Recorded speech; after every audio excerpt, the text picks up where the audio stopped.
Stops.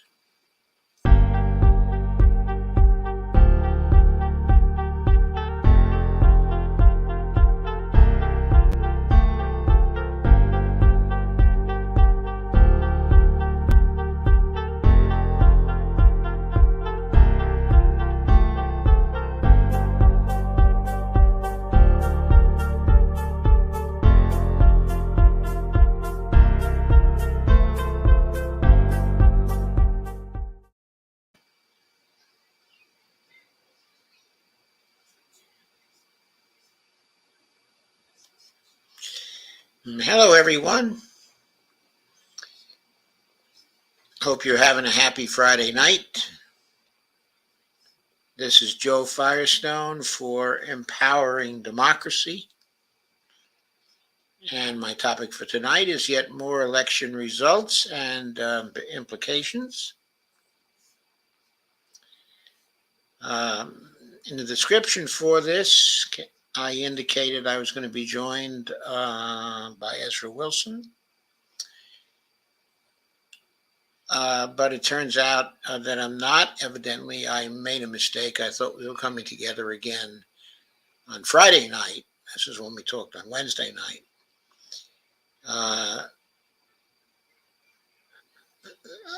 But I guess I was mistaken about that. It's more like we'll be talking together again on Monday night. So that'll be Monday night, but meanwhile, I have more results for us for tonight. Certainly will have some more results for tonight. Everything goes right. We will know by the end of the night who will control the Senate, at least. And there is Kay. Hello, Kay. And Sandy. Hi, Sandy. And hello, Dolores. How are you doing? You purchased a laptop. Hope it's got plenty of power. And Dale Weaver says, hi, Dolores. Hi, Dale. It's nice to see you here. Okay. Let's start by going over what 538 has to say about recent events. I'm going to share the screen.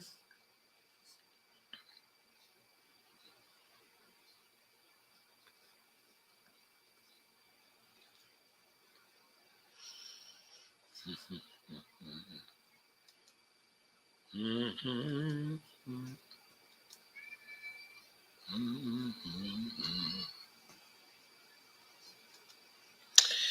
538 is running a live blog where it tells us what's been happening. And it's pretty up to date. Like as of now,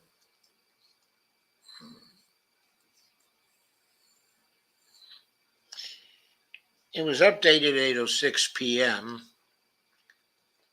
I'm going to refresh the page and see if we've got a later update. No, it's still as of 8:06 p.m. So let me scroll down and get some latest news on it.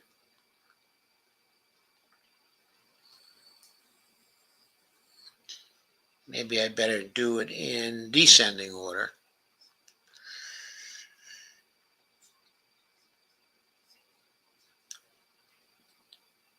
Okay, so this is Jeffrey Skelly at 8:58 p.m. Pretty current. We talked earlier about the uphill climb Steve Sisolak was facing in the Nevada governor's race. And it turns out things were too steep for him. ABC News is reporting that Lombardo is projected to win. That's Joe Lombardo, his right-wing adversary, which comes right on the heels of Sisolak conceding defeat. Lombardo, the Clark County sheriff, was able to run ahead of Laxalt, who appears to be on a downward trajectory in the U.S. Senate race as the final votes are counted. This win marks the sixth victory for Republicans in the past 7 gubernatorial elections in Nevada, with Sisolak's 2018 win being the sole Democratic victory in that time.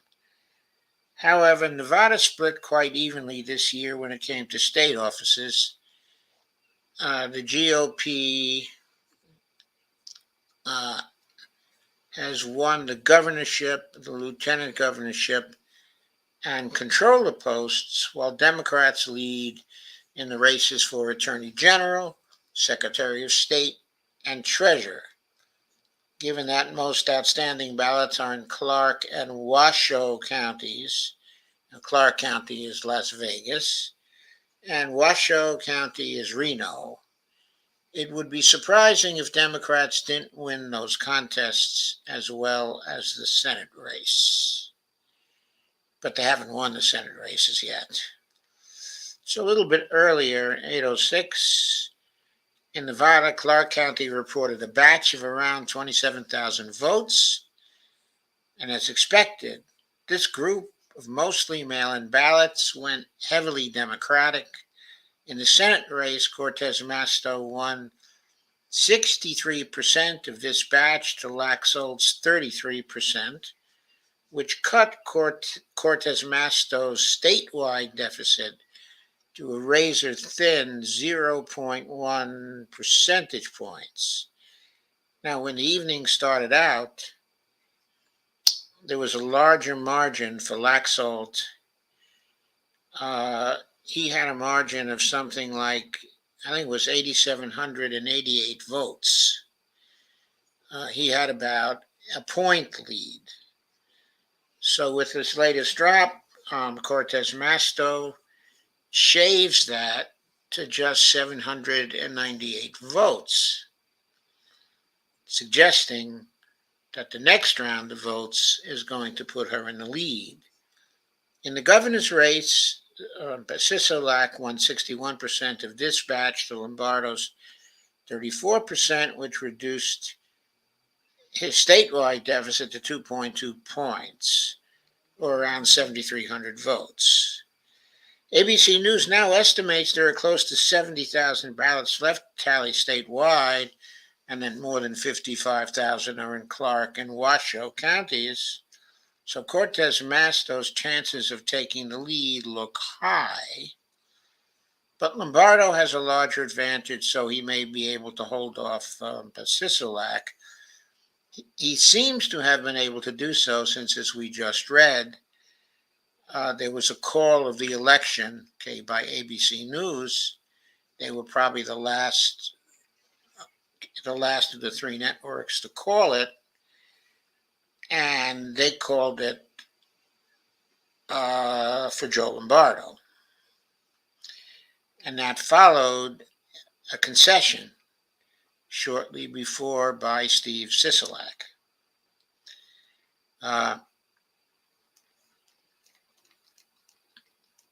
So that's how that went. Now, as of 5:41 p.m., Nathaniel Rakich told us that according to election officials in Maricopa County, Arizona, the crucial county will report its next vote update at 8 p.m. local time, which is 10 p.m. Eastern. If that's your idea of a hot Friday night, check back with us then.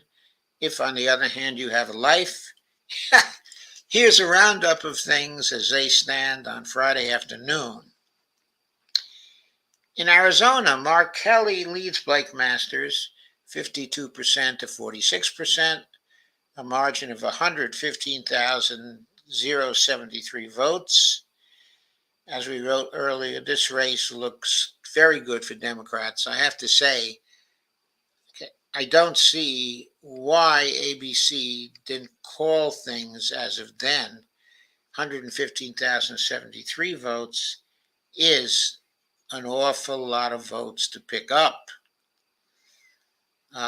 As I understand it, at that time, there were 90,000 ballots out with respect to Maricopa County.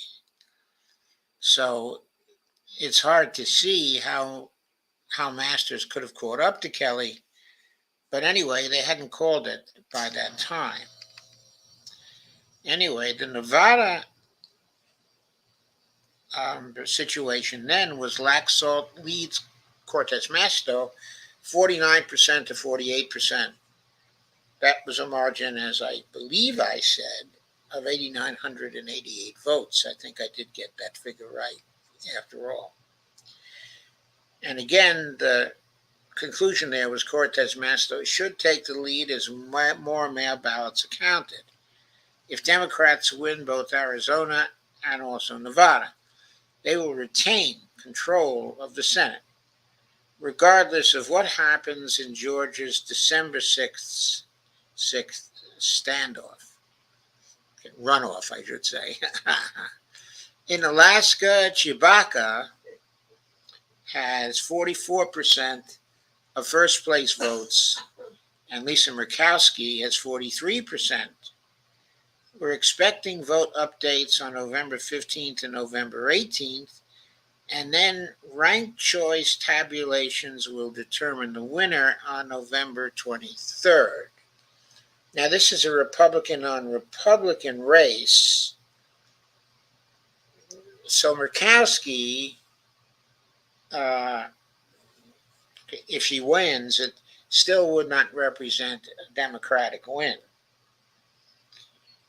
Okay, she would win for the Republicans unless, of course, she decides that maybe it's time to change parties.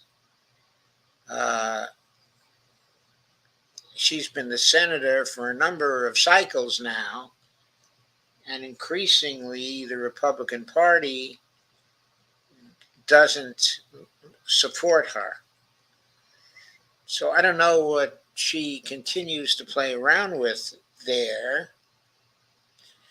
She could probably make a deal, if she wants to go over to the Democrats.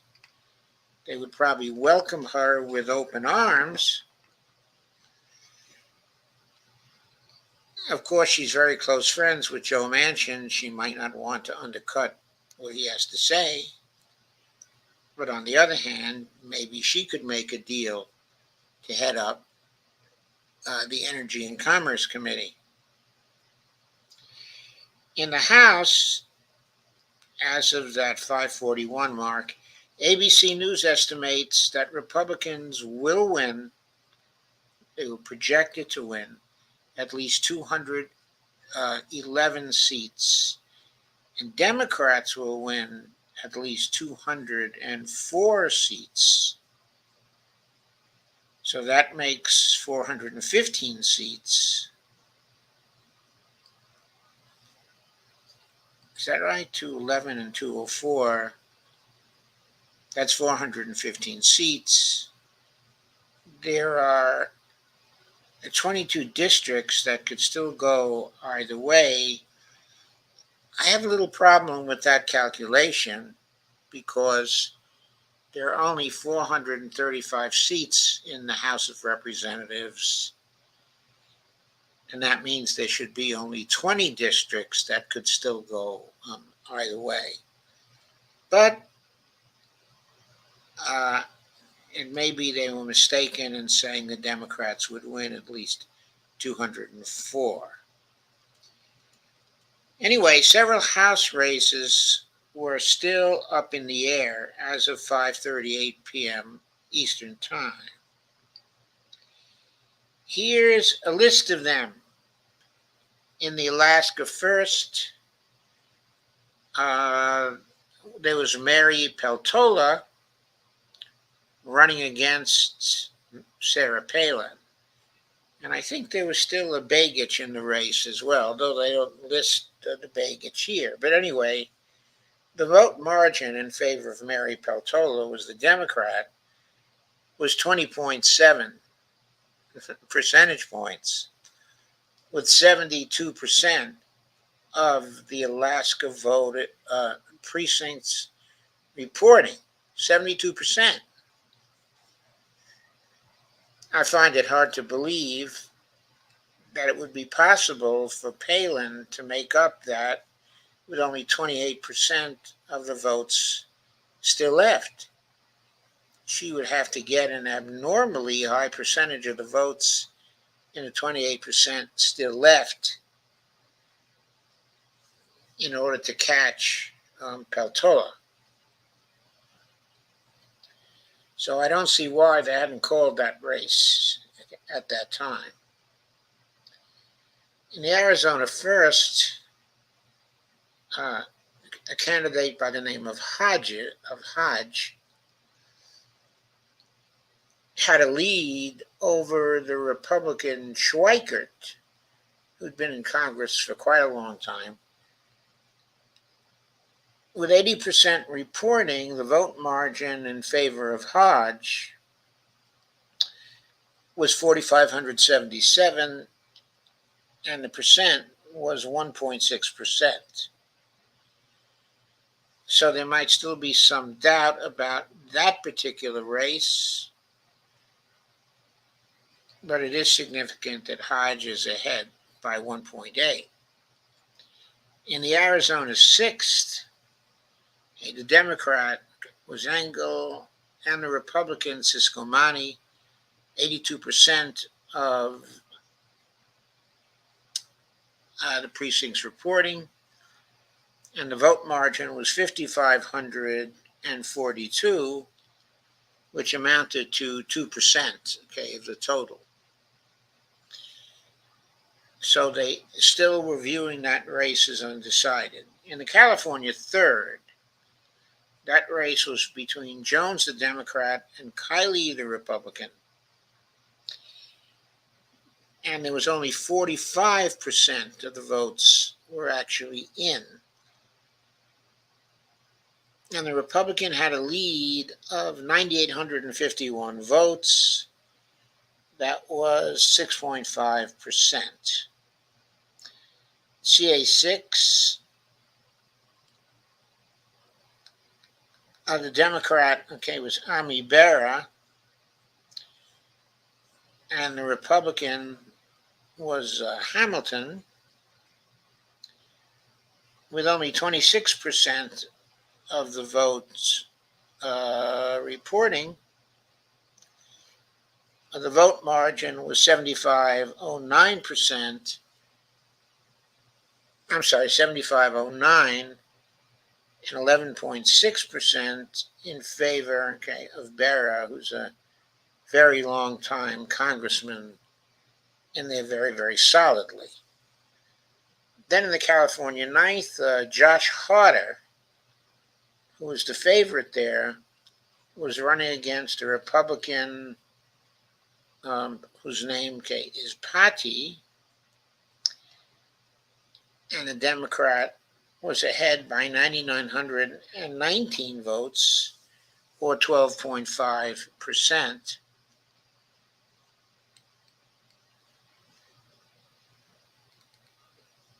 That vote margin was 918 votes. In the California 13th, a Democrat by the name of Gray was running against a Republican by the name of Duarte, and only 44% of the precincts were reporting. The vote margin was 287 for Duarte, and the Republican was ahead by 0.4%. Not much. So as of 5:38 p.m. Eastern, it looks like Gray, I think his name was Alan Gray, it looks like he still had a fairly good chance. In the California 21st, I think the gentleman's name is Jim Costa.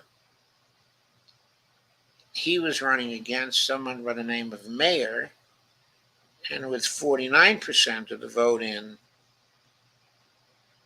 Costa had a lead of 7,463, and that was a percentage lead of 9.1. In the California 22nd, Rudy Salas was running against David Valadao, who's been in Congress now for quite some time, with 32% reporting. And the Republican had a lead of 3,871, and the Democrat, and the percentage was 8.4% in favor of the Republican. The next district, the California 26th, is Julia Brownlee's district.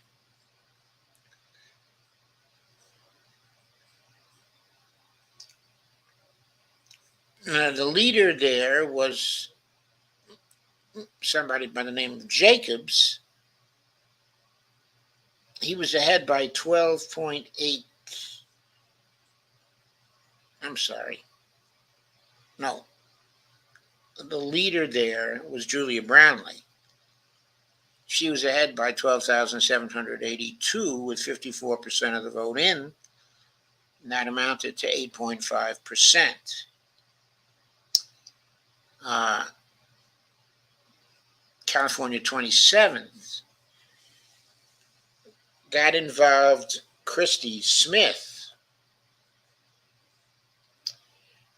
versus Garcia. I think that was Mike Garcia. As I recall, used to be, not the same guy, of course, but he used to be a pitcher for the Cleveland Indians way back when. Somebody of the same name. 49% reporting there. And Garcia was ahead by 12.8%, 18,151 votes. So it looks like, even though they haven't called the race, that Christy Smith is very likely to lose that race. In case anybody remembers, Christy Smith was the lady a few cycles ago who defeated Cenk Uygur, who was trying to run for Congress at that time. And Christy Smith was the choice of Nancy Pelosi in that race. And she became the congressperson. Anyway, it was 49% of the vote in, 18,151 lead for Garcia, amounting to 12.8% for the Republican side. In the CA 41,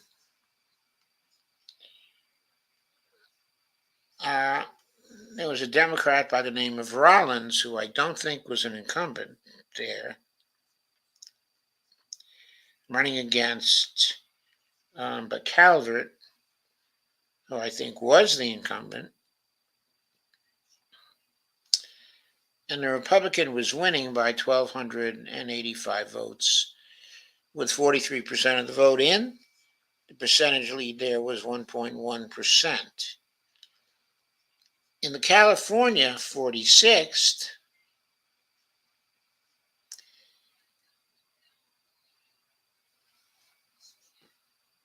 I believe Michelle Steele was getting a challenge from someone by the name of Chen. 55% of the vote in. Steele had a lead of 13,269 votes, and the Republicans are leading by 9.1. The California 47th is a particularly significant race because the incumbent there is Katie Porter. She was going up against somebody by the name of Baugh. And Katie Porter was ahead by 2,970 votes, and the percentage lead was 1.8. as of 5:38 p.m. this evening. That's been a very tight race for Katie Porter,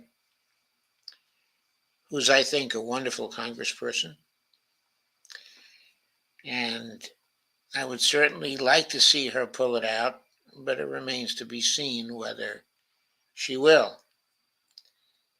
In the California 49th,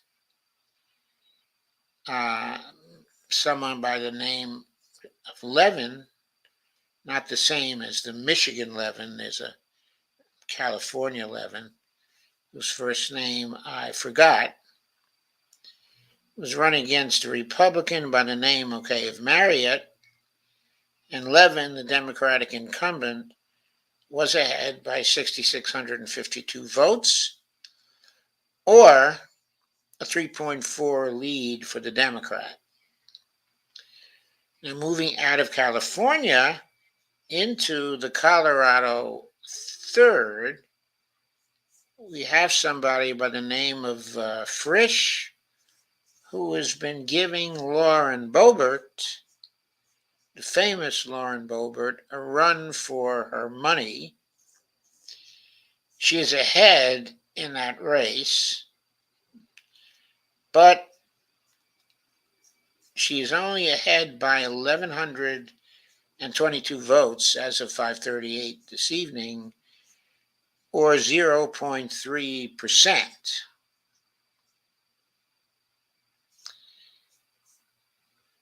In the Nevada 3rd, somebody by the name of Lee, who is a Democrat, was running against a Republican by the name, of Becker.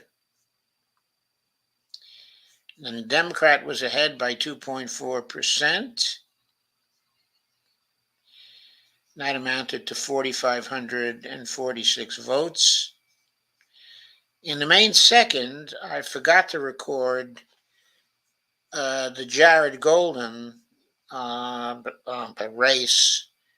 He was the incumbent and running for re-election. And with 88% of the vote in, actually in the Boebert race, I should say, 99% of the vote was in there.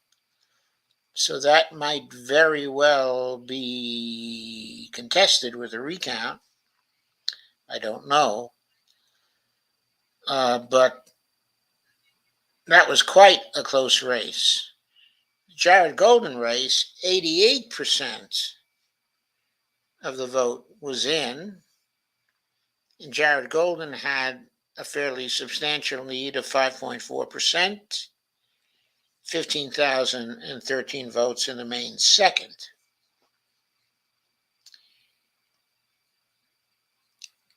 The New York 22 race hadn't been called by ABC yet.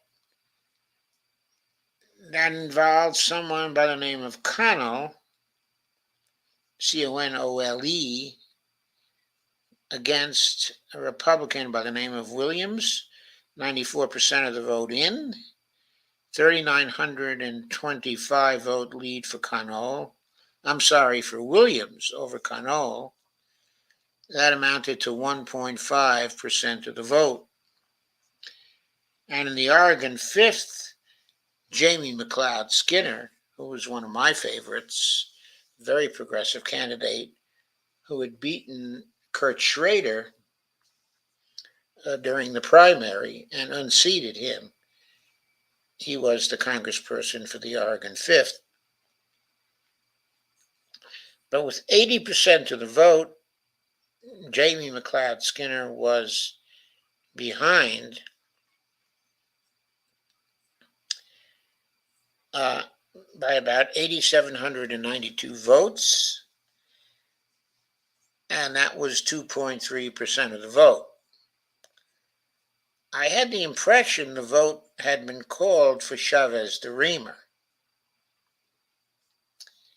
and not for McLeod Skinner, but maybe ABC did not call it, and one of the other networks has. In the Oregon 6th, which was a new district that saw a just saw a flood of money put into it by the crypto billionaire Samuel Bankman Fried. And just a few days ago,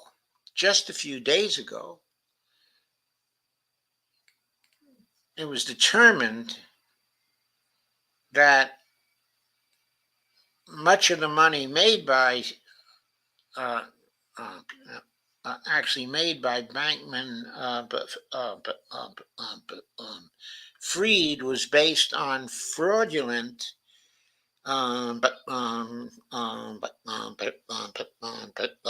representations about his crypto trading. And so overnight, he lost 94% of his fortune, which had been up there at $15 billion. Unfortunately, this happened before he made very substantial contributions in the millions into Democratic races, invariably on the side of the most right-wing Democrats who were running. He had a hand in the defeat, of Nina Turner.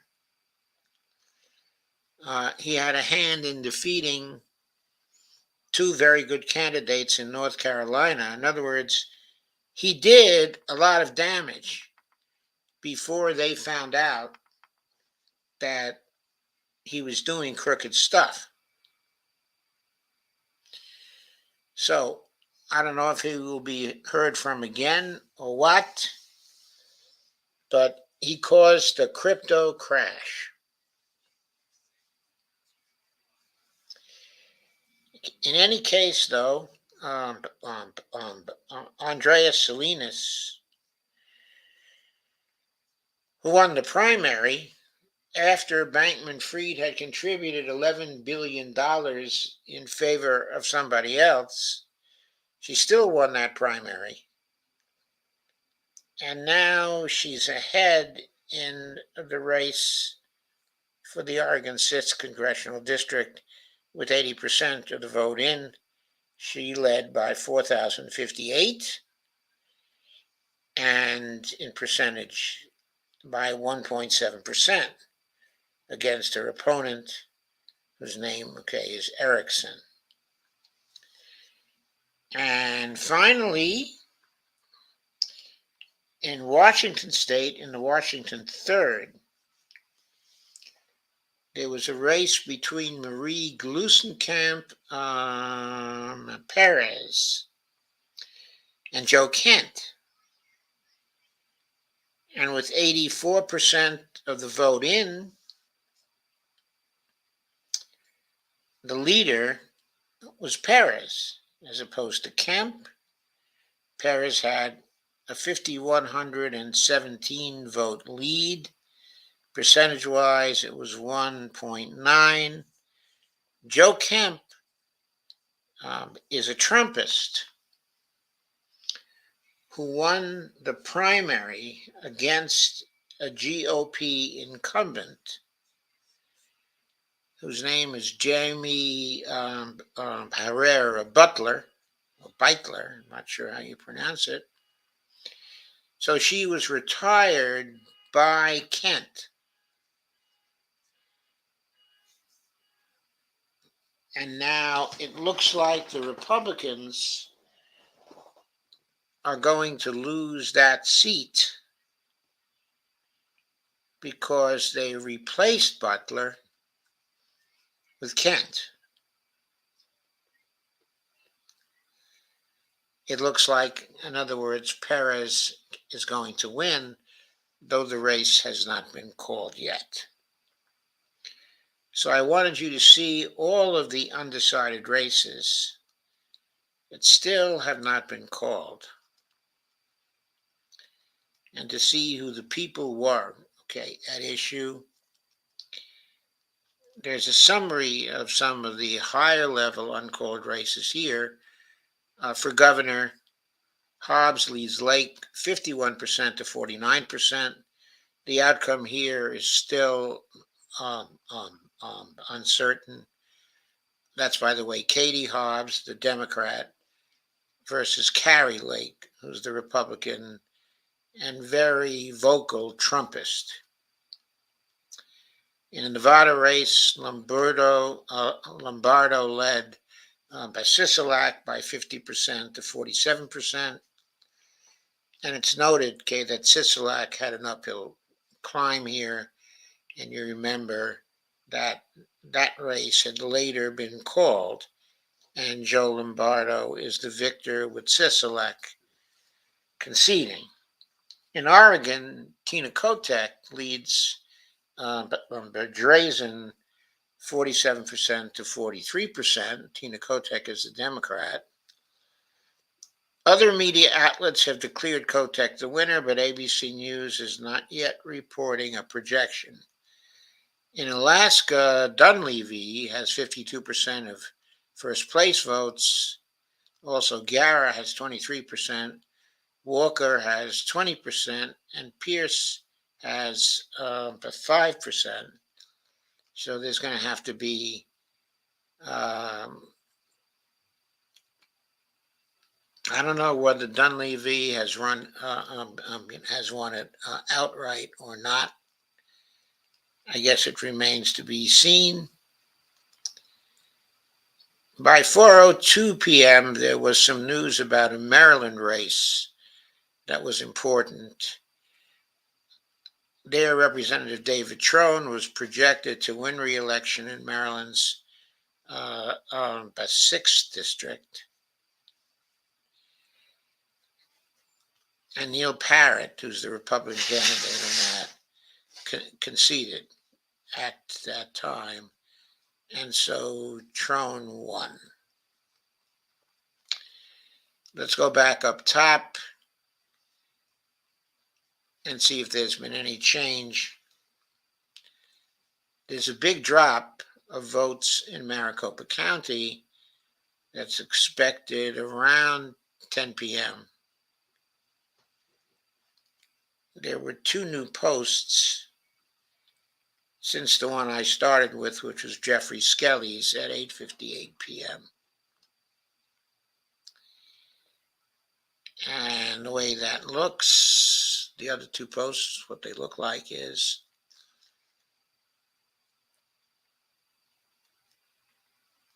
so a key race was projected. Speaking of Nevada, ABC News is also reporting that Democratic Representative Susie Lee is projected to win Nevada's 3rd congressional district. Lee's victory means Democrats will control 3 of the Silver State's 4 House districts, helped out by a Democratic-drawn congressional map that made the districts of Lee and Stephen Horsford somewhat bluer by incorporating Democratic-leaning areas from Representative Dina Titus's solidly blue seat. Titus wasn't happy about that, about having a competitive seat as a result of these machinations, but in the end, all 3 Democrats won re-election. Republican Mark Amadei won re-election in the 4th and solidly red district of that state.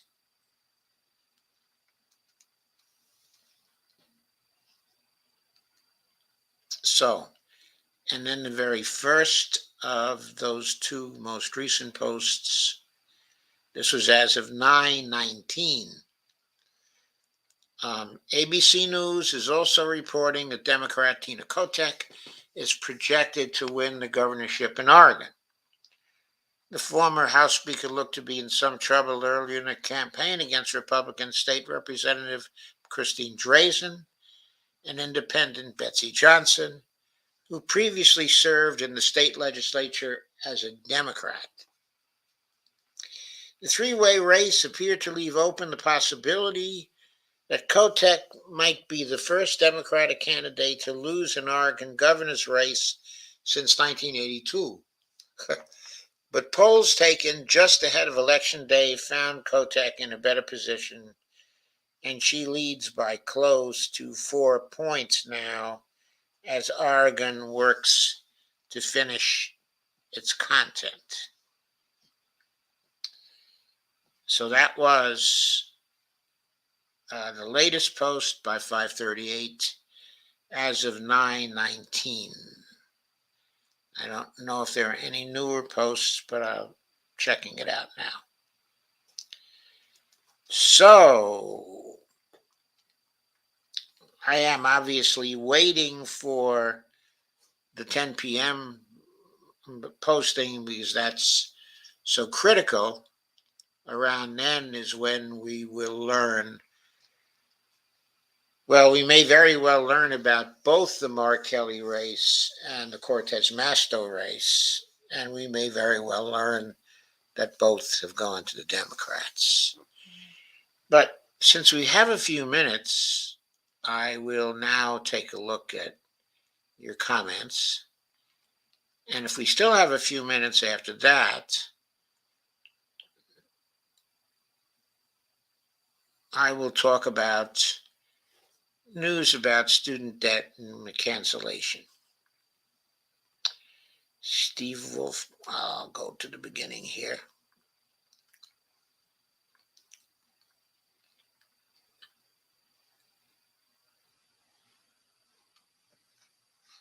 Sandy says, hi, Kay. Hi, Dolores. Hi, Joe and Bonnie.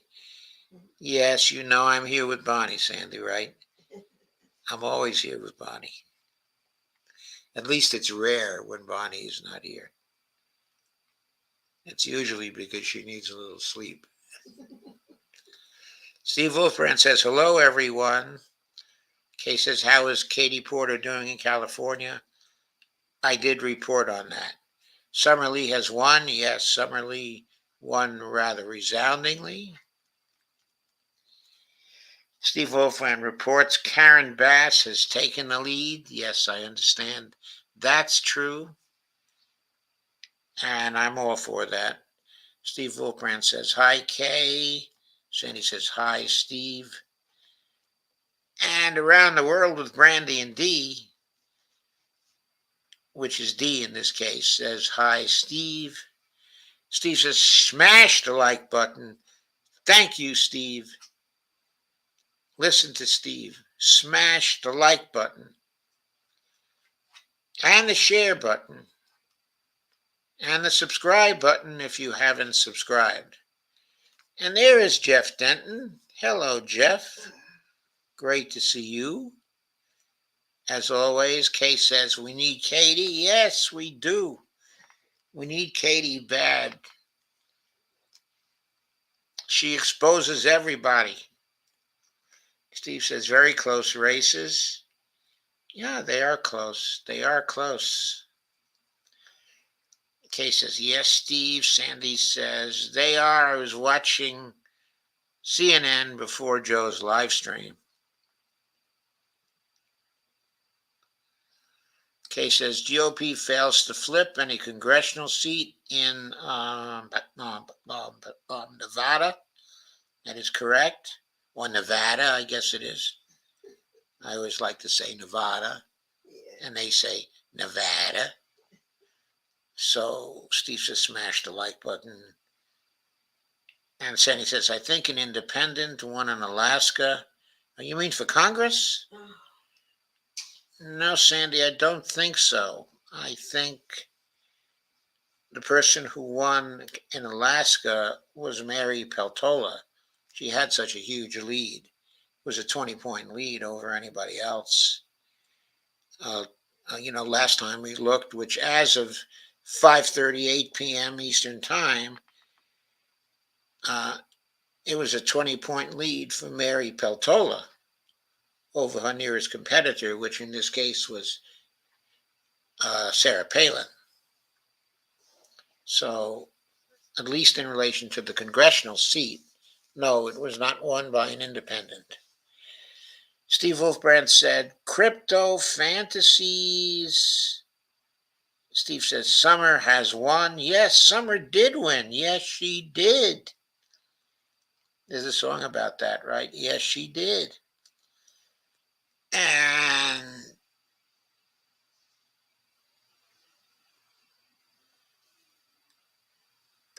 I purchased an HP 15.6 with Windows Home in S mode, Intel Pentium processor. I was looking for good live stream features and editing. It also has gaming features. I haven't gotten into gaming. Ay, ay, ay.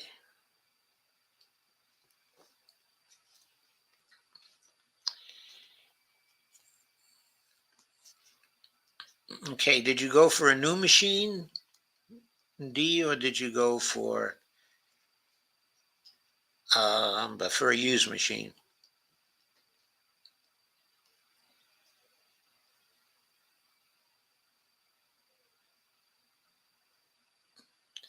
Kay says new squad, Summer Lee, not just Summer Lee, also Greg Kassar.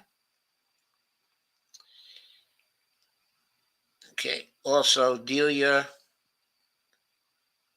I think her last name is Ramirez, if I recall correctly. Um,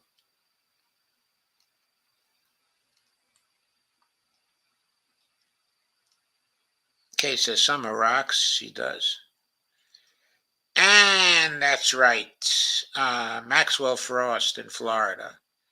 He was the fourth member. But there's also somebody else who's coming into contention. And who maybe will win here tonight. I wasn't thinking of Mary Peltola, but there's somebody else who's on the cusp of winning who is very progressive. And Steve Day says, hello. Buy Joe a cup of Joe, Steve says. Which state do you live in, Steve? If you're talking Stephen Wolfbrand, he lives in LA.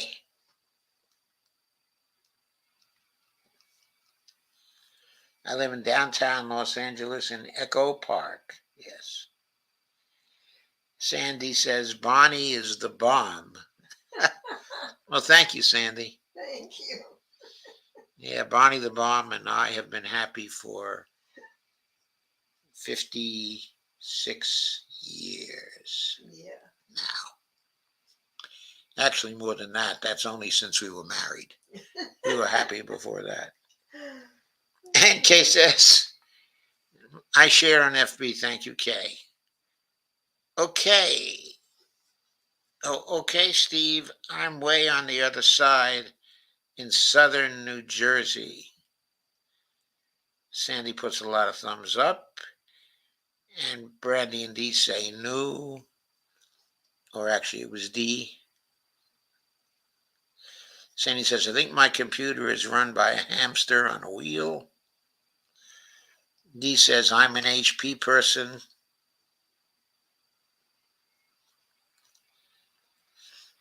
Steve Wolfbrand said, I don't have time for games. Reality is bad enough. Steve Wolfbrand says, hi, Bonnie. Hi. Steve Day says, Northern California coast, Mendocino County here. There's some real good wines from Mendocino County, aren't there, Steve? Okay, we still have a few minutes.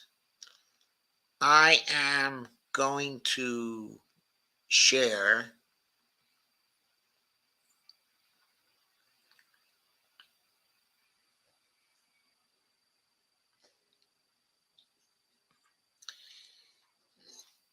share something else while we're waiting.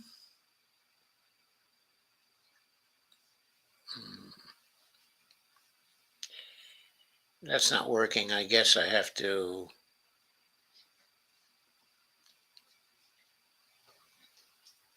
I just have to stop the screen from that.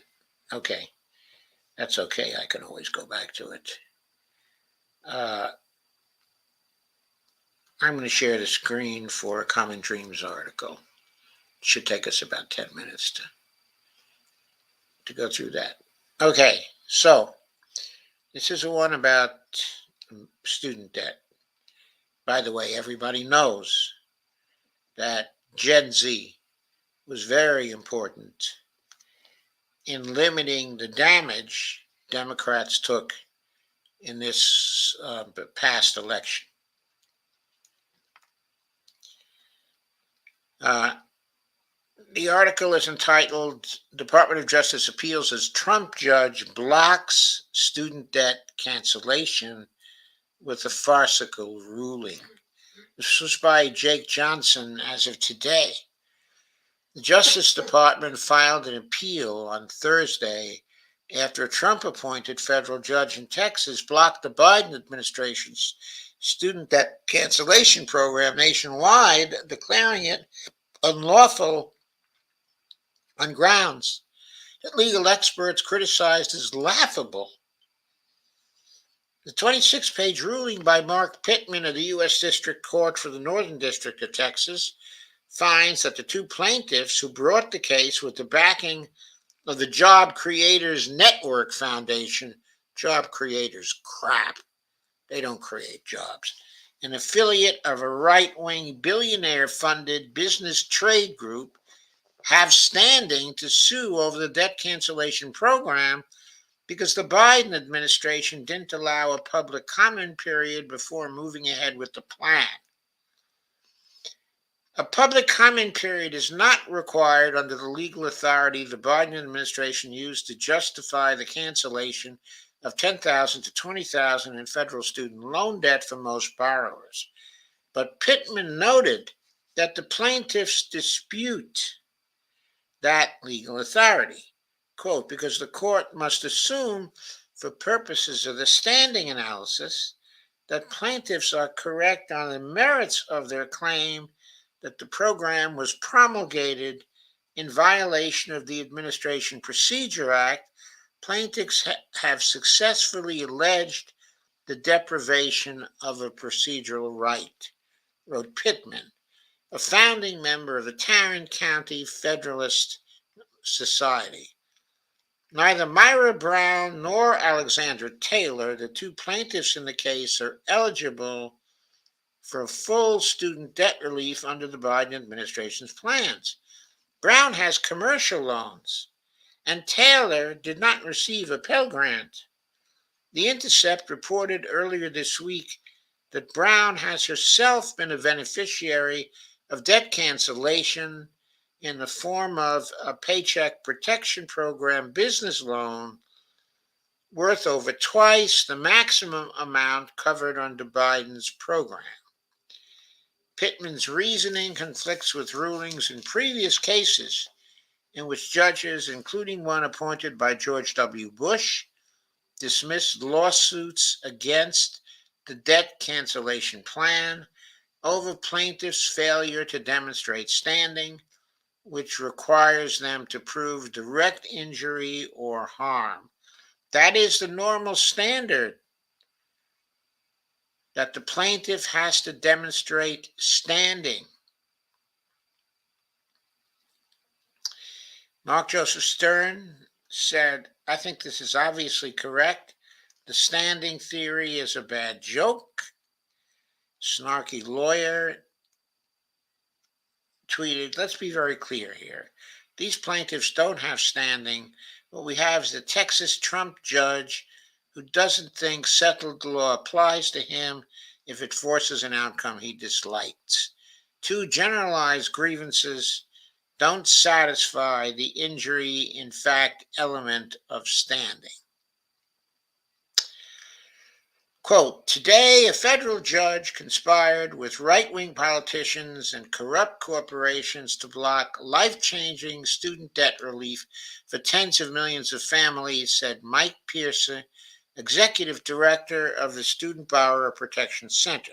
Quote, in courts across the country, dark money backed legal challenges are growing like weeds. The Biden administration must use this decision as an opportunity to make it clear the student loan system will remain shut off as long as these partisan legal challenges persist.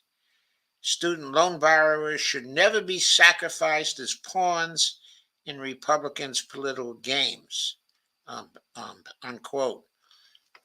What that is saying is that the Biden administration should not turn on the student loan system as planned, I believe, at the end of the year, because these legal challenges are persisting, are going on. Shortly after Pittman handed down his ruling, White House Press Secretary Karine Jean-Pierre said in a statement that, quote, we strongly disagree with the district court's ruling on our student debt relief program, and the Department of Justice has filed an appeal. Quote, the president and his administration are determined to help working and middle-class Americans get back on our feet, while their opponents, backed by extreme Republican special interests, sue to block millions of Americans from getting much-needed relief, said Jean-Pierre. For the 26 million borrowers who have already given the Department of Education the necessary information to be considered for debt relief, 16 million of whom have already been approved for relief, the department will hold on to their information so it can quickly process their relief once we prevail in court.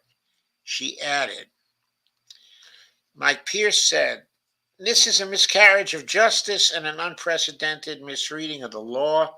Fortunately for millions, at POTUS knows that this kangaroo court doesn't actually constrain his ability to cancel student debt. The law gives at used gov another path forward. Joe Biden must seize it.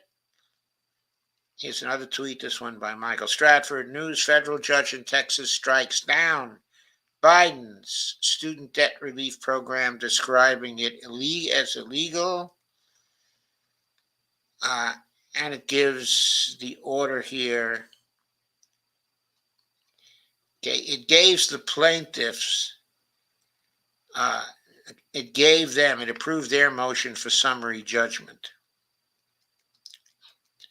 It's ridiculous.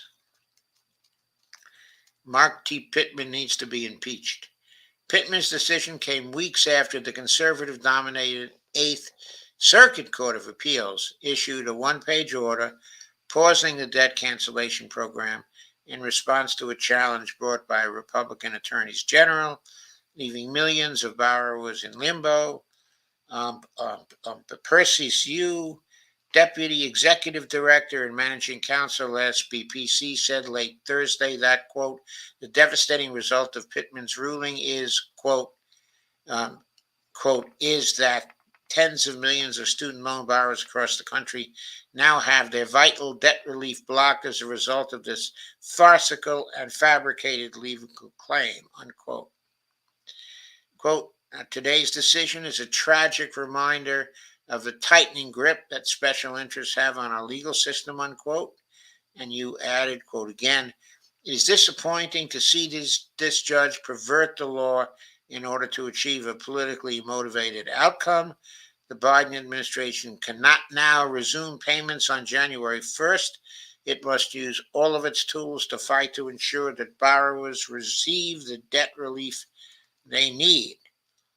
Writing for The Guardian on Friday, Debt Collective co-founder Astra Taylor noted that the Biden administration's debt relief plan likely motivated many young voters to turn out in the midterms, helping Democrats stave off the predicted, quote, red wave, unquote. Looking ahead, there's no doubt student debt relief will play an outsized role in the December 6th Georgia runoff, a contest that may determine the balance of power in the Senate, unquote. Taylor wrote, urging Joe Biden to, quote, cancel student debt tomorrow and let Republican candidate Herschel Walker deal with the fallout, unquote. Biden has the power to make this happen, quote unquote, Taylor argued. Quote again, as things stand, his debt relief plan is stalled by bad faith, by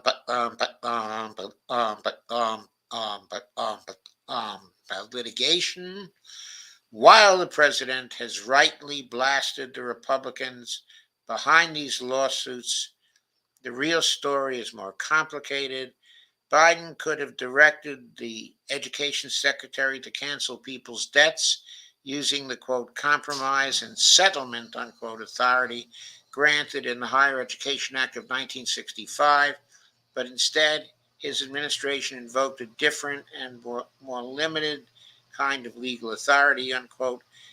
Quote, if Biden allows Republicans and billionaires to sabotage student debt cancellation without a fight, he risks breaking the fragile trust that has only just been built with younger voters, unquote. Taylor warned student debt cancellation could be one of Biden's signature victories and a catalyst for a reinvigorated Democratic Party, or a self-inflicted failure, an empty promise that risks demoralizing and demobilizing the demographic on which the future of the Democratic Party and arguably democracy itself depends. Yep, I couldn't agree more with that whole thing. Could not agree more. A critical thing for democracy at this point is student debt cancellation, because it will add to the legitimacy of democracy and democratic processes if Biden delivers for young people in relation to student debt. He's trying to deliver something for young people now, but I think these actions by the Republicans should make him angry and should persuade him that he needs to cancel all the student debt, every bit of it that he can cancel. Yeah. Which is, if my recollection serves me, 95% of student debt. I mean, this is a no-brainer. Leading up to the election of 2024, he had better cancel that student debt if he wants Democrats to win in 2024. Well, let's get back up here. Check out. He's done things and canceled them soon afterward. Do you think he could do the same thing? No, he hasn't canceled that. Oh. It's been the courts that have frozen that. Oh. Okay, I'm at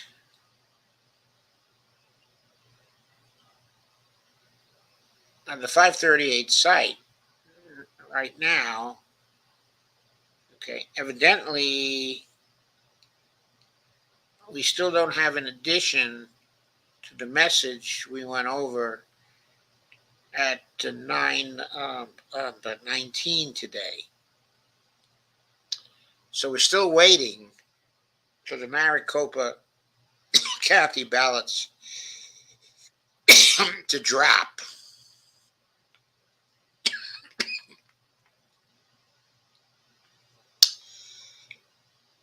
So while we're waiting,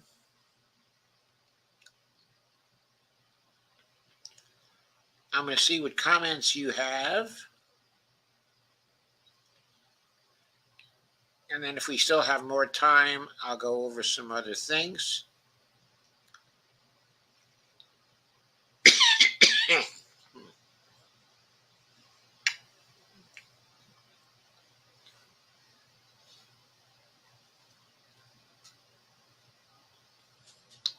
So let me check your comments.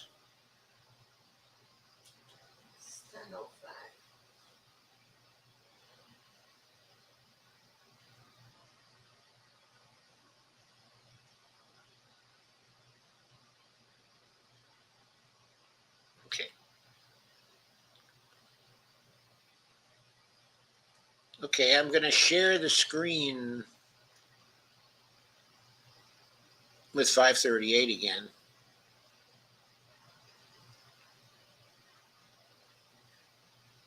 Did I successfully do that? No.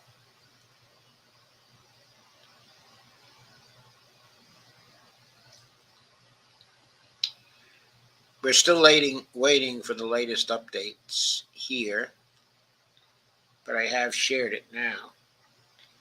So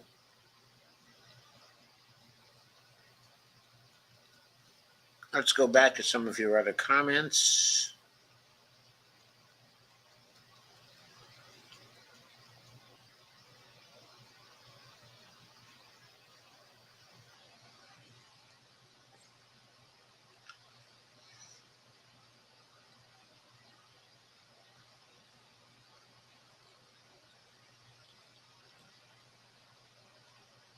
So Dee says, my Chromebook freezes during live streaming. When I purchased the computer, I was cheap, not really interested in live streaming features, just the basics. Steve Wolfbrand says TGIF. Steve Wolfbrand says, I don't really need to work anymore. I don't know why I do. The people there are very cool, though. They like me a lot. And obviously, you like them a lot, too. That's important. Kay says, that's a good enough reason, Steve. He says, as long as you enjoy your work, that's nice. Steve says, nobody got out on marijuana. Nobody got student debt forgiveness. Nobody got a $2,000 check. It's all fake, fake, fake. Well, I kind of agree with you about that, Steve. I always mentioned that $2,000 check. Also, nobody got the minimum wage changed to $15 an hour. Don't forget that. That was very important. Uh, yeah, very important. Kay says, yes, Sandy. Steve Wolfman says, nobody got out on marijuana forgiveness. Sorry. Yes, Steve, you're right. Steve says, yay, yeah, Kay, they are like family.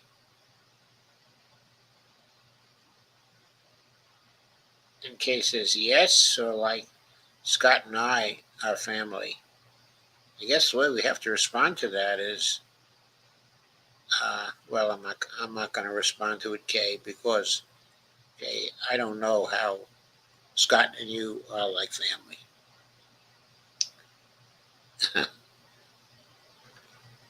Okay, let's see if there's any news on there. I refresh the page again. I hope that news is out. Nope, it is not out. Okay, as yet. So we are sitting here on tenterhooks waiting for Maricopa County to release its stuff. Okay, I will take the opportunity to go through something else of interest.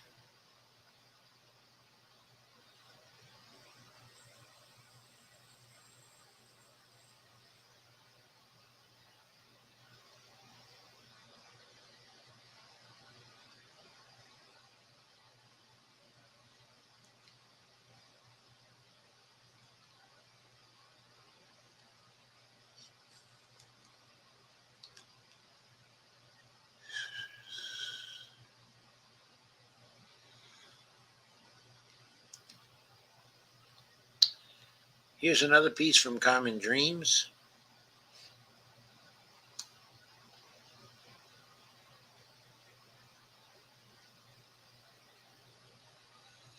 Did I successfully share that? No, not quite.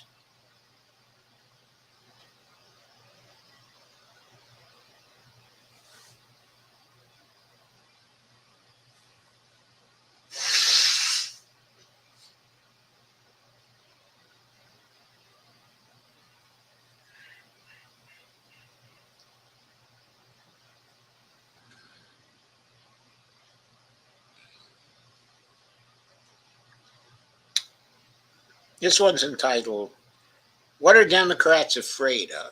There's a picture of AOC with Pramila Jayapal.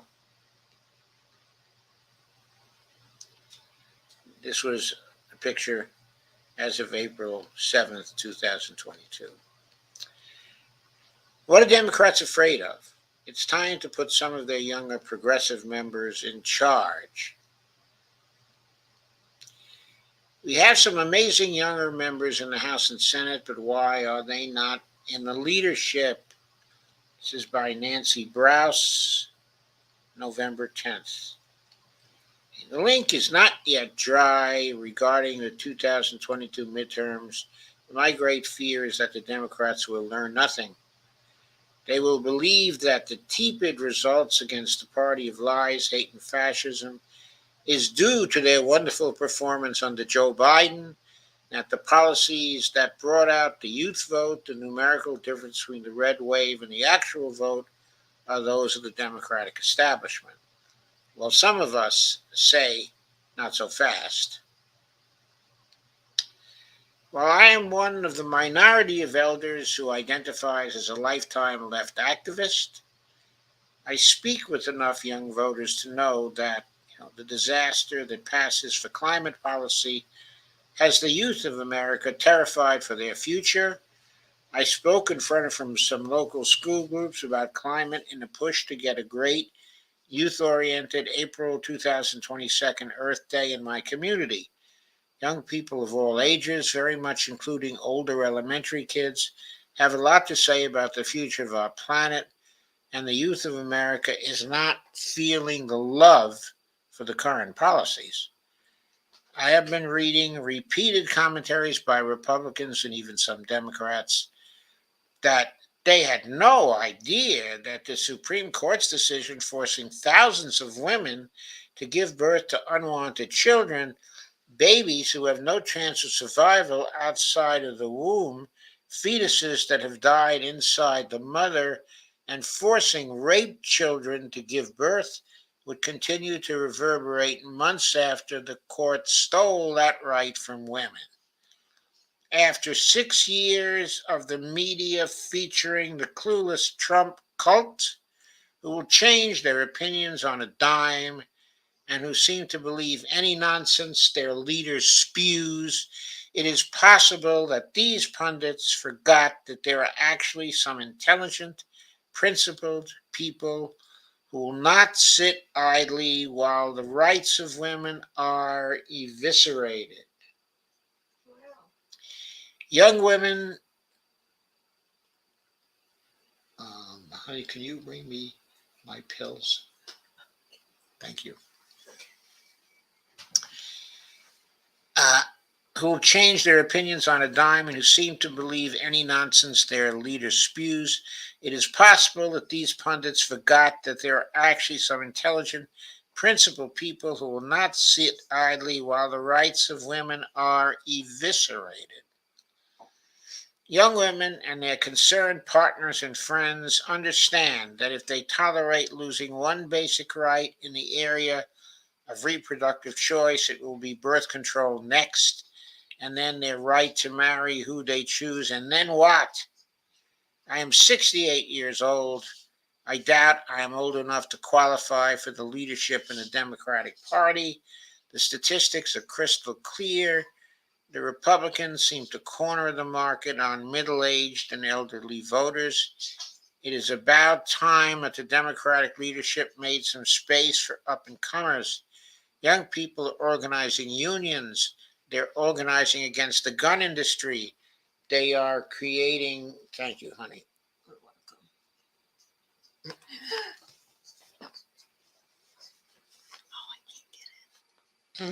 I can't get it. I can't get it. Okay, wait a minute. It's under your pillow. Oh.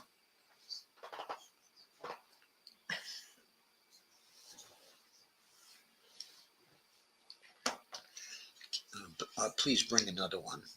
Just one. Okay, we'll find that one later. They are creating amazing ways to combat the climate crisis, fighting tirelessly to save the rights of women and demanding racial justice. We have some amazing young members in the House and Senate, but why are they not in the leadership? I would love to see Cori Bush, Jamie Raskin, Jamal Bowman, and so many more energetic, intelligent, and compassionate young leaders given a chance to be the public face of the party. Are the Democrats afraid of alienating the donor class? After the Citizens United decision, the race for huge and ever growing amounts of cash for elections has mushroomed. The Democratic Party has the perpetual problem of serving two masters. Thank you. Silicon Valley billionaires and other corporates with immense wealth, and the youth, people of color, and working people who need a functional government such as it is.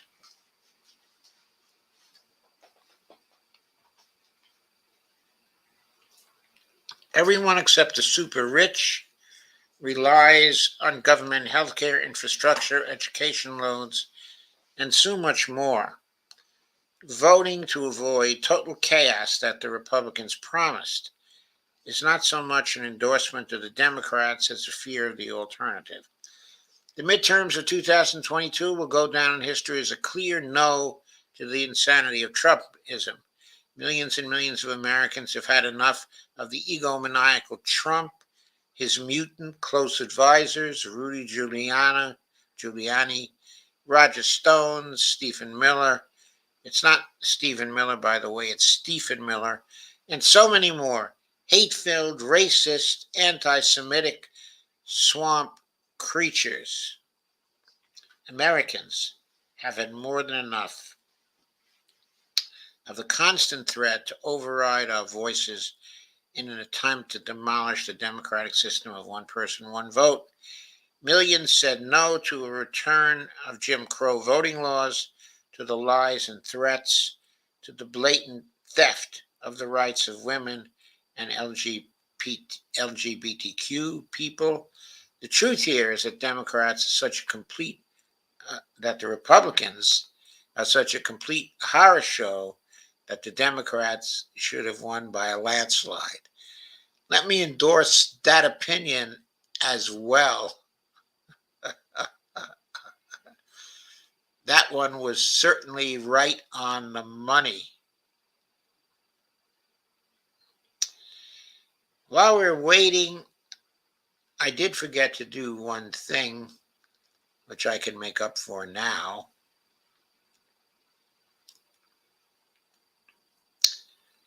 Share something else here for you. Okay.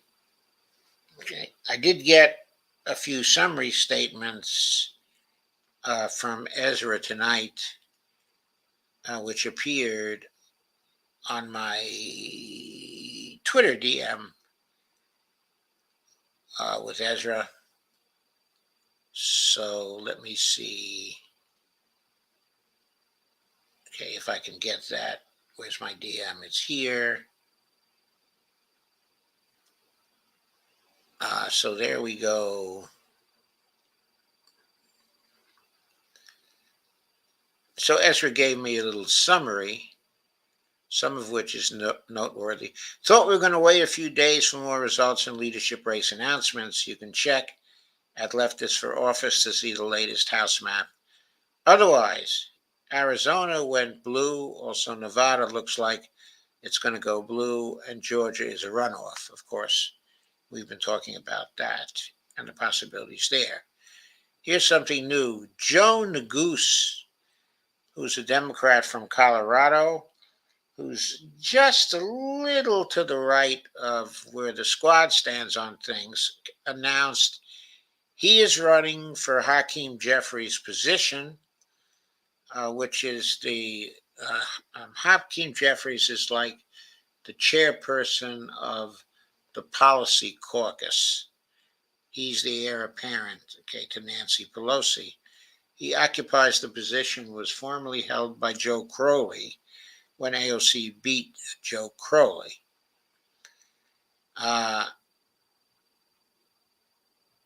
So Hakeem Jeffries is a congressman from New York. Joe Negus's challenge to him is noteworthy. It may be some other younger Democrats will try to challenge him. Now, it's clear that if Nancy Pelosi steps down, that Hakeem Jeffries will run for her position. If he is defeated for her position, and I think that the progressives and the CPC should block any move by Hakeem Jeffries to become the speaker. That is essential. If you want to get an improvement in Democratic performance, you've got to get rid of Hakeem Jeffries in the leadership of the Republican Party. He is as bought as they come. Okay, Ezra points out that Tony Cardenas plans to run for the DCCC chair. And the DCCC chair just was vacated by Sean Patrick Maloney, who lost his race, in New York, but who, in the process of losing his own race, probably cost 4 other races in New York State, cost the Democratic Party 4 other races in New York State, and also manufactured, the defeat of Mondaire Jones, who up to that time had been a pretty good congressman in many ways. So his handling of the DCCC was devastating. To put Tony Cardenas in that same spot would be another thing that would be especially devastating, because Tony Cardenas is also extremely, extremely bought. So, Ezra said further, not much I can add to the show conversation because I haven't really seen many updates beyond those and don't know the state of things well enough to talk about a strategy for the left. Also, David Kim is likely to win. Now, Ezra is the first one in recent hours anyway who said that David Kim is likely to win. Now, David Kim was running against Jimmy Gomez in the California 34th. Pretty sure it was the California 34th, or is the California 34th. He says there's less than 6% difference in that race, with many more ballots left to count. So,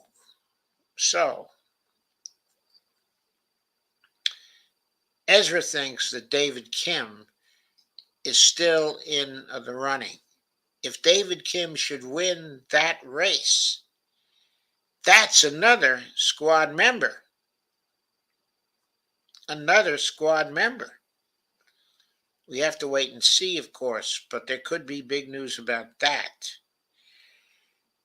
And Ezra next says, and Karen Bass has taken the lead in her race and is expected to win.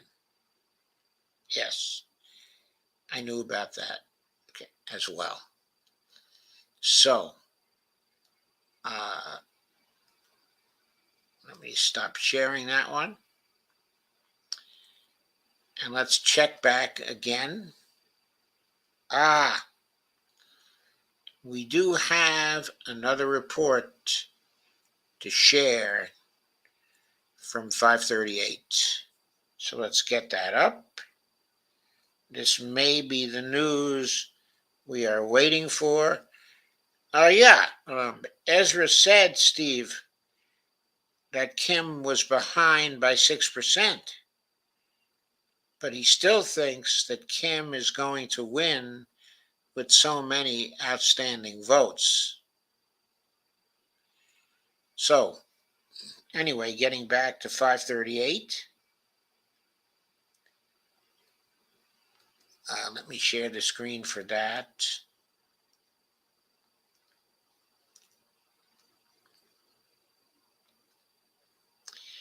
Here is Nathaniel Rakich at 1019.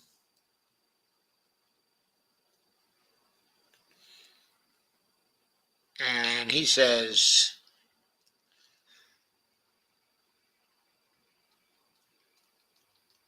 big news. ABC News is reporting that incumbent Mark Kelly is projected to win Arizona's U.S. Senate race. About 74,000 ballots were just reported by Maricopa County, and they split for Kelly 40,719 votes to 32,318 votes. That stretched Kelly's statewide lead to 52 to 46%. Too much for Masters to overcome, given what's left. And the key race was projected by ABC News also.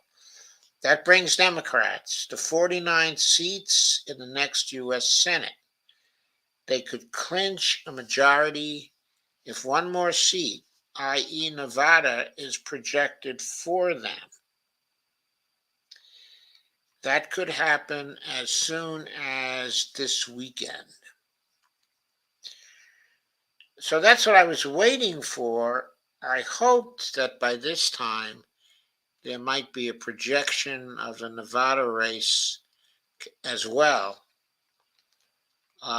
I'm going to give that a little more time to see if there are any more drops. If you recall, when we left the Nevada race, but Catherine Cortez Masto still was losing to Adam Laxalt by 798 votes. But there were, what was it, 60,000 outstanding ballots in Clark County and in Washoe County still to come.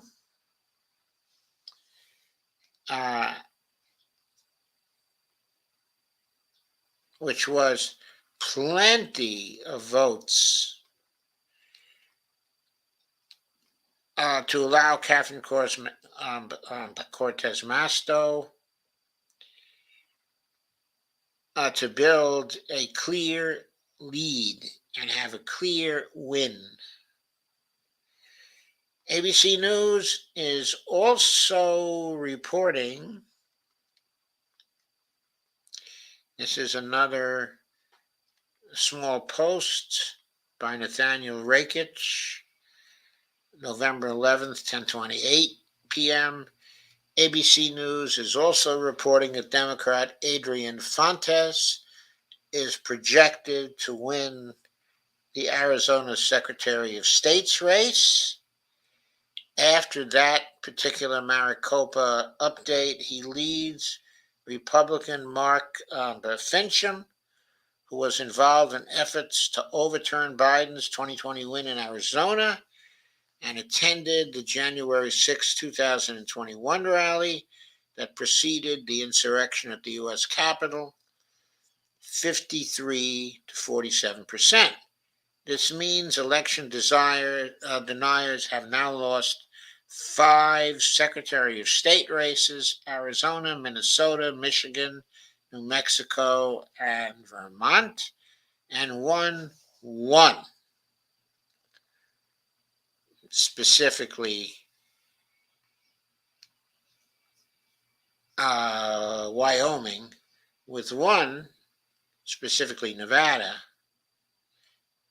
yeah, I guess that's right, still undecided. So Nevada is still undecided, but last we looked, it was looking good for the Democrat. there. So that's two pieces of news. I'm going to hang in there for a little longer because I wasn't able to get to streaming a little earlier today. So I can afford to spend more time here.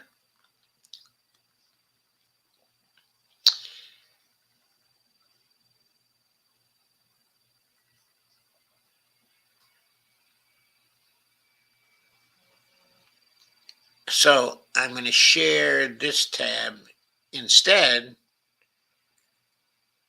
which is a piece about Summer Lee. Kenneth Mejia won big. Yeah. I thought that Ken was going to win big. I thought so this time. So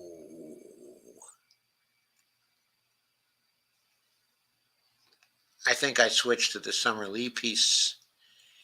So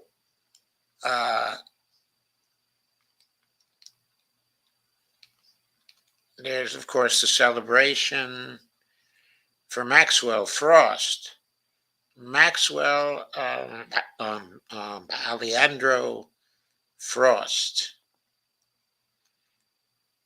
in the center, who was elected to Congress in the Florida 10th District.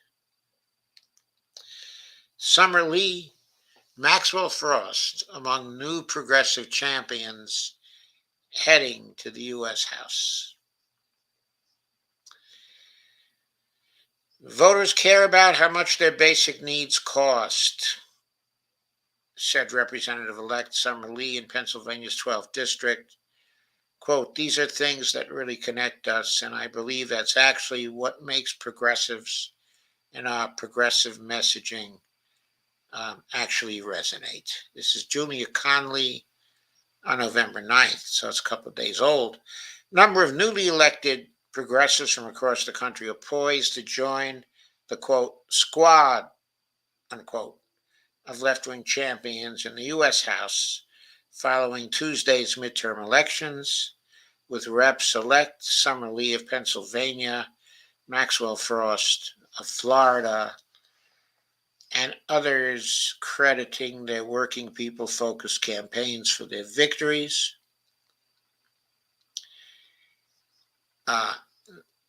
Voters, quote, care how much their basic needs cost, unquote, she said to WESA in Pittsburgh after winning in the Pennsylvania 12th District. Quote, their groceries and their gas bills. They care about a living wage. These are things that truly connect us. And I believe that's what actually makes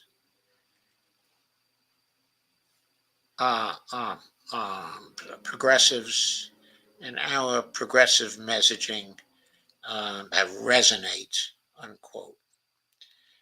Lee faced attacks from the UDP, a well-funded anti-Palestinian rights super PAC founded by AIPAC, which spent more than $1 million campaigning against the state House member. The group had also poured money into ads targeting Lee during a Democratic primary early this year. Almost one quarter of the $17 million AIPAC spent during the midterm elections was wasted trying to defeat Summer Lee, tweeted journalist Akilah Lacey of The Intercept. Lee focused her campaign on her support for Medicare for All, protecting reproductive rights, and other economic justice issues, as did Frost in Florida's 10th District. Frost, who is 25, will be the first member of Generation Z to join Congress. It says he began his political organizing career after the Sandy Hook Elementary School massacre in Newton, Connecticut in 2012. He survived gun violence 3 years later and served as National Organizing Director for March for Our Lives, the group started by survivors of a 2018 Parkland, Florida school shooting.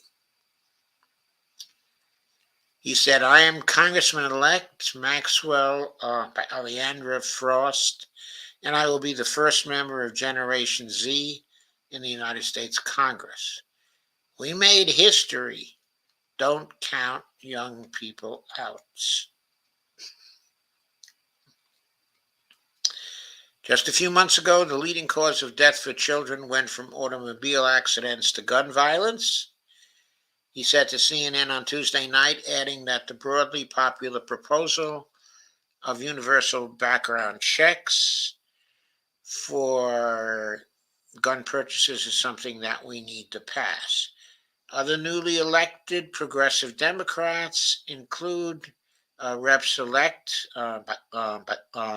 Delia Ramirez in the Illinois 3rd District, Greg Casar in the Texas 35th District, and Becca Balint in Vermont's at-large district. So that's 5 people we're talking about in this article. That's larger than the original size of the squad. If David Kim wins, that's going to be 6 people who won, which is the size of the present squad, just 6 people. So there's a chance to double the size of the squad. Greg Casar said, we won in Texas on a progressive, unapologetic platform of economic justice and civil rights. Now we're taking our movement to Congress. Together, we are proof that the progressive movement is alive and growing in our state. Lee's and Casar's victories were the 11th and 12th by candidates endorsed by the Justice Democrats, which recruits progressives to primary establishment Democrats, and which one anonymous party leader dismissed as a group of nerds without the ability to defeat longtime House members just 3 years ago.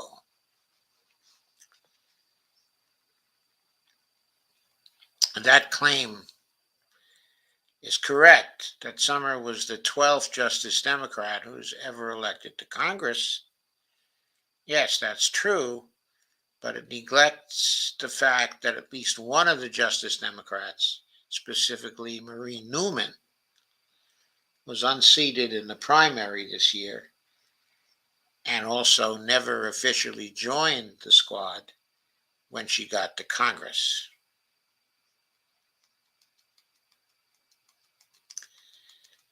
So that should be stated.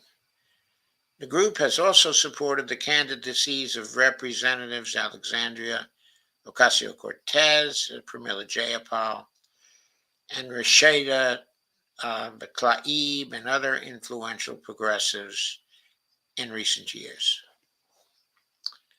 So that was a short piece.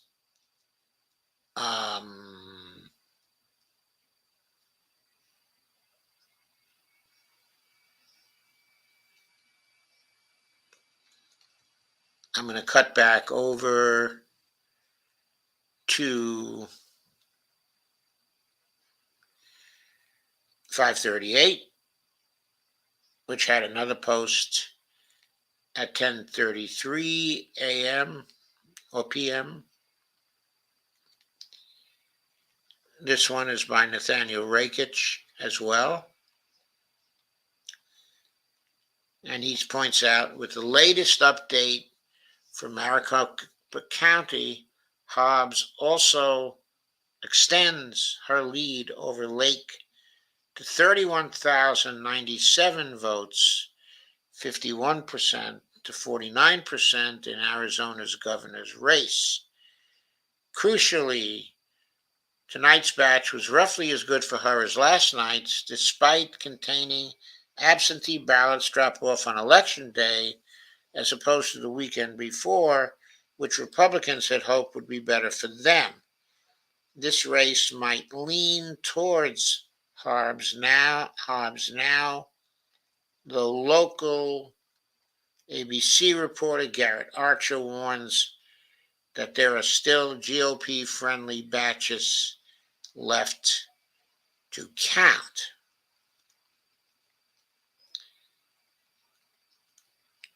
The Arizona ABC 15 data guru, not that I want to rain on anyone's party, but a reminder that based on the affidavit transmission party data, we still have some very, very friendly batches coming for the Republican slate in Maricopa. Almost certainly not friendly enough for Blake Masters, but Lake and Hamida, I believe he was the guy running for Attorney General, are very much in this. So that's that particular announcement.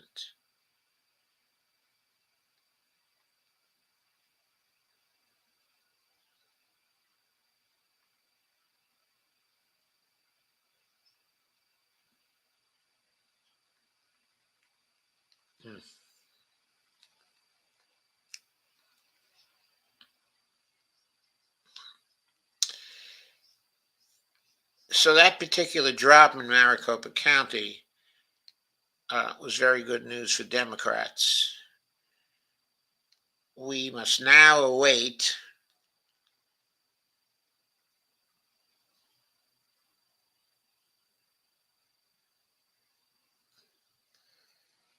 there's a dramatic shift in the Senate numbers, according to CNN.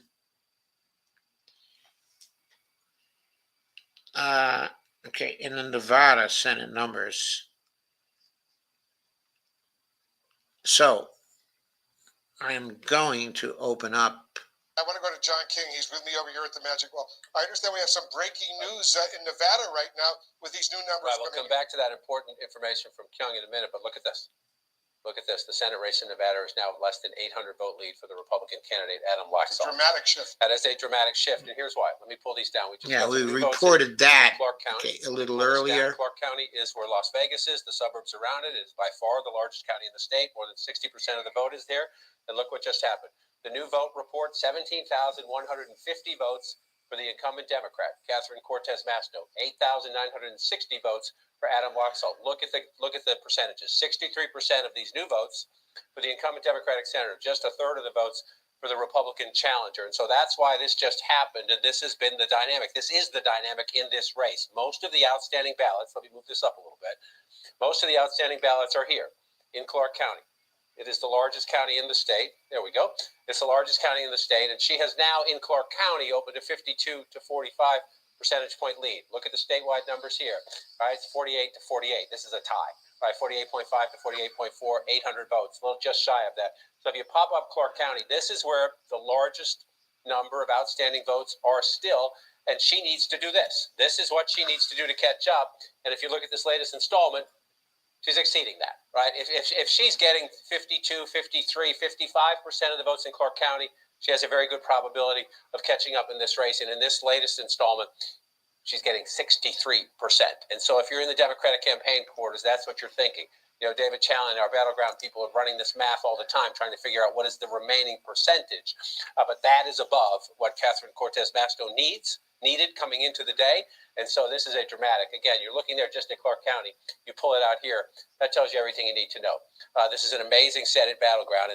If the Democrat can pull ahead in Nevada, and if the Democrat holds the lead in Arizona, then the Democrats can keep their majority right there. If they can win both these races. If, capital I, capital F. We're not there yet. Okay, I haven't been showing this because I don't want to violate a copyright. Okay, I think that what I've just done to basically play it and play the sound, I think that is all right and keeps me within bounds. So you're just hearing from CNN about the fact that Catherine Cortez Masto just about caught up to Laxalt with only 800 votes separating them. In reference to what John King said, he didn't at that time have the news that the Arizona race was already called for Kelly. So if the further New Mexico drops go for Masto, then that's going to mean that the Senate is definitely going to the Democrats, that they will definitely keep control of the Senate. I'm going to continue with this now with just the sound. I'm not going to share the tab. But if they can win both of these races, then the Georgia runoff on December 6th is for the margin in the United States Senate. It's not for the majority, and that would make a huge difference. Because if it's 50-50, as the current Senate is, 50-50, the Democrats are the majority, because the Vice President of the United States, Kamala Harris, can break the tie. She's the President of the Senate. Right, so here's where we are right now in terms of who's leading in the races. It's a 50-50 Senate right now, right? But let's do this. Called races, right? The Republicans have 49. The Democrats have 48, right? If Mark Kelly holds on here, that's 49 for the Democrats. If Cortez Masto comes back here, she's still down just about 800 votes. But if we get more votes out, if she wins and he wins, that gets the Democrats to 50. That's all they need, as you noted, because of the vice president. And then Georgia on December 6th, again, would be about, do the Democrats get 51 or is it 50-50 again, as it is now? And so this is the comeback of Cortez Masto in these new results in Nevada is giant. It is giant, and it affects the consequences and the balance of power in the United States Senate. I just want to come back to it one more time. This is a race that we were looking at last night. You know, it was a couple thousand. This has never been a blowout for Adam Laxalt by any means, even as the counts come in.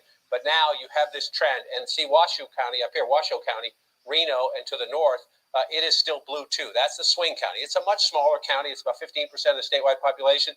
But if you're running it up here and that stays blue, the incumbent Democrat, Catherine Cortez Masto, has more than a possibility of coming back. If the numbers keep coming in at 60% or more, she has a likelihood, but we need more votes. You know, I was checking just a little while ago.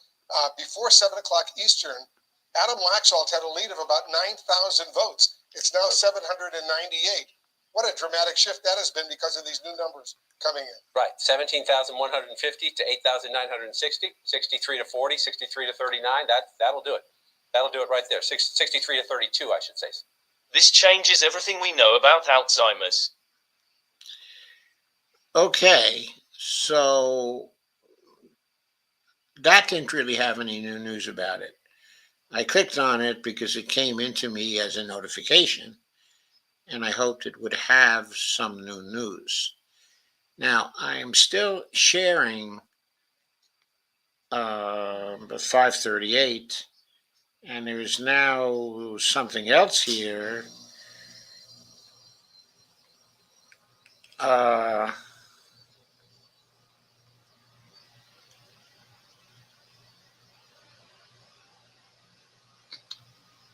There was another 1045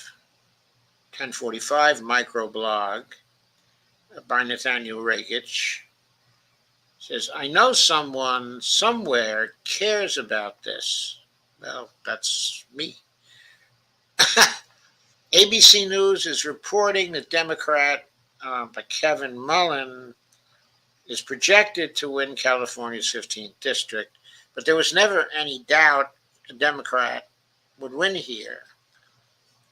Kevin Mullen was facing fellow Democrat David Canepa after no Republican advanced from the top two primary. I do want to say that David Canepa was the more progressive of these two candidates. So in this race, anyway, the establishment candidate won over the progressive. But it still means that there's another seat that's called for the Democrats. Mullen, says Rakich, will succeed long-time Representative Jackie Speier, who is retiring after her 7th term comes to an end. This doesn't have any implications for party control of the House, but it is a victory for much of the California political establishment, which backed by Kevin Mullen. So there it is. There's another piece of news. It's one more seat for the Democrats.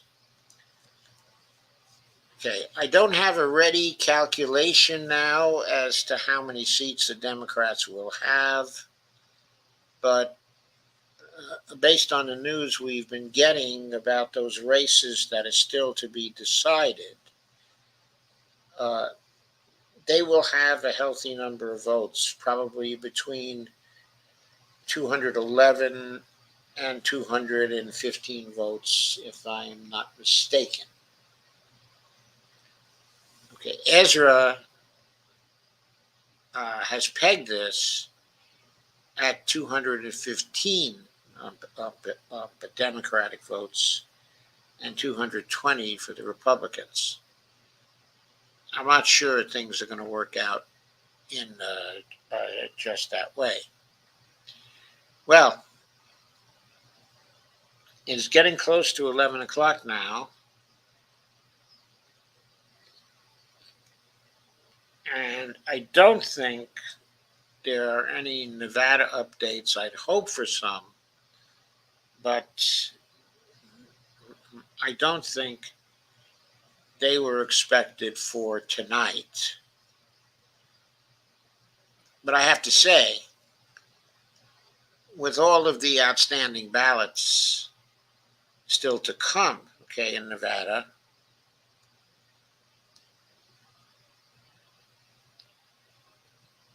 there was an earlier microblog tonight that addressed that.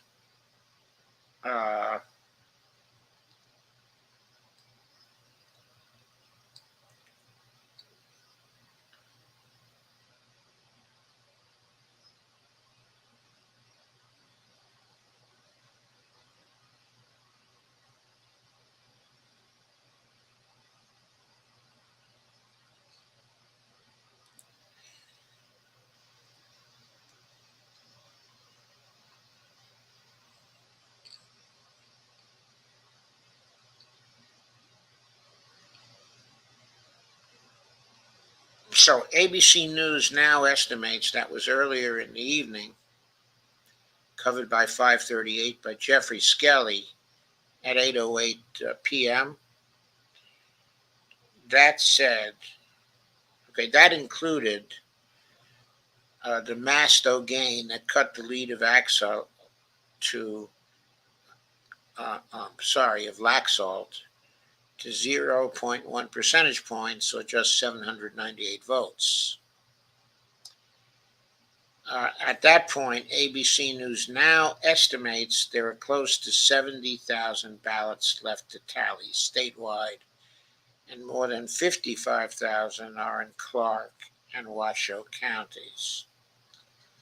So when they say Cortez Masto's chances of taking the lead look high, that is maybe, okay, an understatement. If things go the way they went in the last batch of votes, and we're talking about 55,000 votes in Clark, okay, and Washoe counties, and she gets 60%, okay, of those.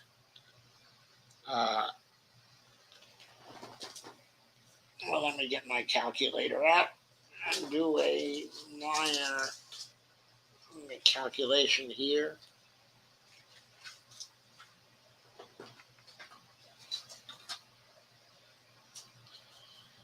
I can never find things when I need them, but the good thing is I have calculator. Oh, honey, please hand me that calculator right there. I have calculators all over the place. So anyway, 55,000 votes times 0.6 is 33,000, and 55,000 votes times 0.4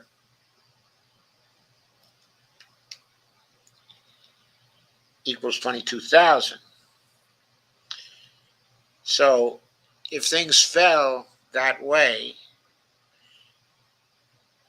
then the Cortez Masto would suddenly find herself in a lead of 10,000 plus. The other 15,000 of the 55 of the 70,000 votes that are outstanding come from some other counties.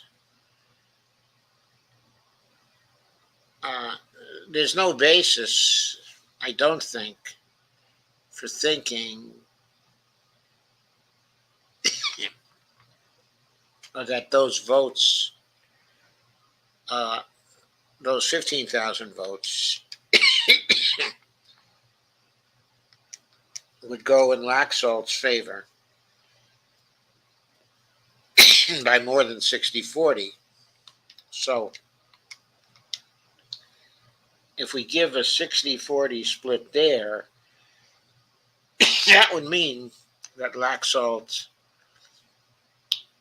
would take back about 3,000 votes off the 10,000 plus that Masto, okay, had gone ahead by. So, okay, it looks to me that if the pattern of voting stays the same in those 55,000 votes, then CCM, as she is often called, will win that particular race, and the Democrats will be assured of 50 votes in the Senate. I want to emphasize how significant that could be. Now, I know you're going to say,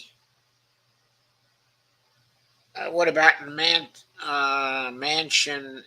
and Sinema? And my reply to that is, there will be a change that is relevant here with respect to comparing Manchin and Sinema in the period 2021 and 2022 with Manchin and Sinema during the period 2023 and 2024.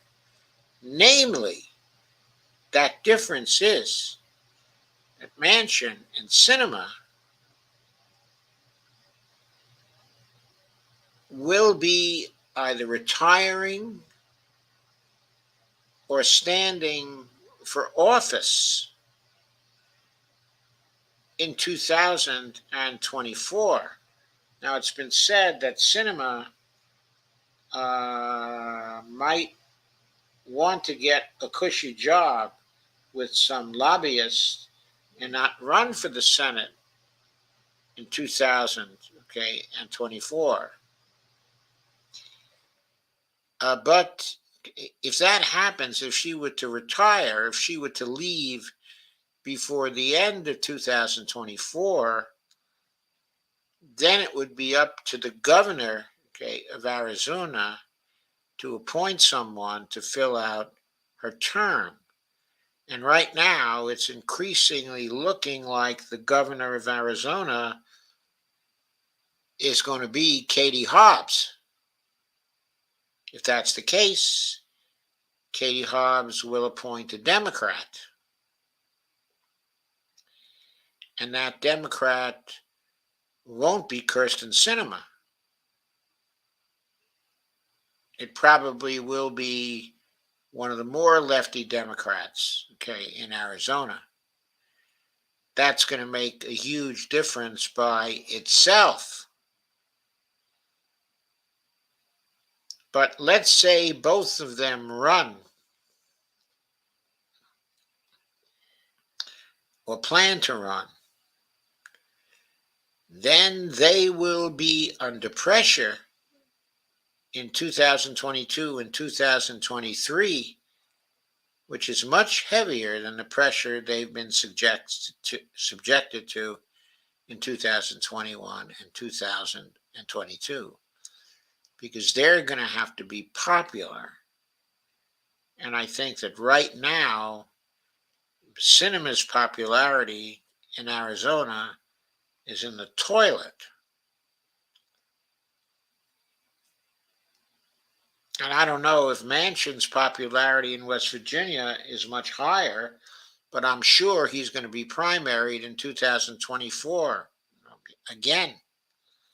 He'll have all the money on his side.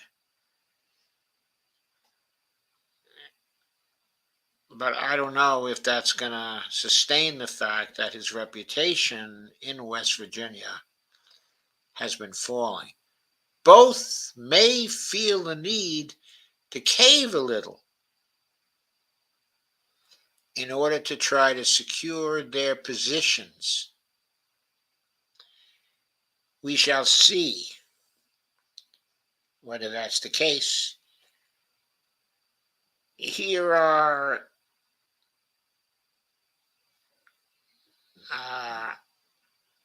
Here's some more, evidently. Let's see if that comes from.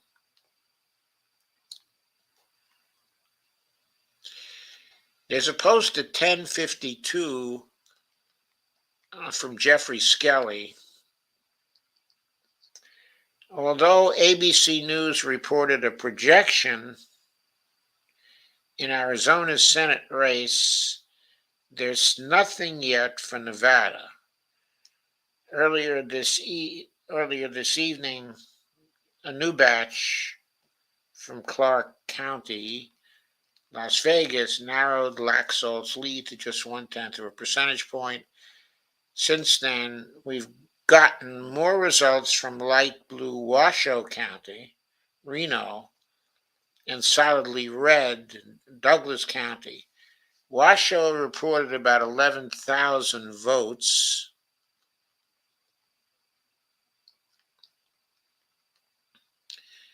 Which broke about 55 to 44% for Cortez Masto. And Douglas County reported about 5,000 votes, which broke 61% for Laxalt and 38% for Cortez Masto. As a result, we're back to where we started earlier today, with Laxalt leading 48.5% to 48.4%. But there aren't many Douglas County style vote updates left to help Laxalt, as an estimated 85% of the remaining vote will come from Clark and Washoe. Barring a surprise, they will favor Cortez Masto by some margin and likely put her in the lead. I think they'll put her in the lead by more than a few points. Elsewhere in California, this was from the Cath.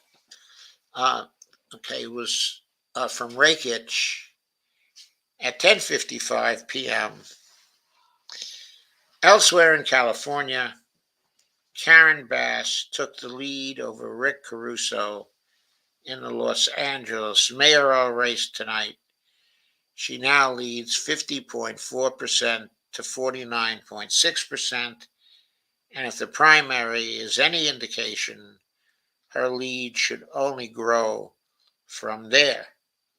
Both Bass and Caruso are Democrats, but Bass is the more liberal candidate and enjoys the endorsement of party luminaries like Biden and Harris. Harris is a luminary? She's a very dim luminary. That's funny. Caruso, on the other hand, is more moderate and has a bit of a populist streak, earning him a billionaire who has self-funded his campaigns. comparisons to Donald Trump. So that's it. I think the Douglas County vote is not really much of a setback for Cortez Masto because it cuts down on the number of votes to still be heard from that county, okay, Douglas County. There aren't many Douglas County style vote updates to help Adam Palatzk. So there's an estimated 85% of the remaining votes will come from Clark, okay, and Washoe. So how much is the remaining vote? Okay, Washoe reported about 11,000 votes. And then there was 5,000 votes from Douglas County. So that means that out of the 70,000 votes, there are now 54,000 votes, okay, to go. Okay, the projection that CCM will have a 60 to 40 advantage in relation to the 54,000 votes. Let me get into a little more calculation. 54,000 votes times 0.6 equals 32,400.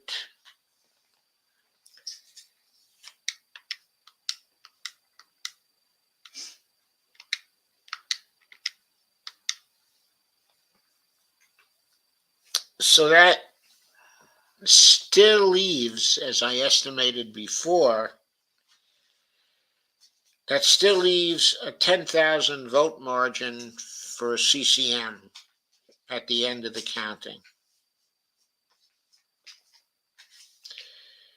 So there's the estimate.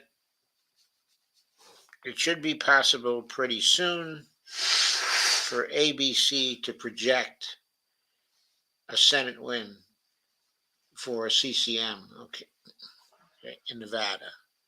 So it looks like by Monday we will have such a projection, and by Monday, okay, the Democrats will have the 50 votes they need to retain the majority, okay, in the Senate. So I guess that's what I'm going to leave you with for tonight. I'll see if you have any other comments.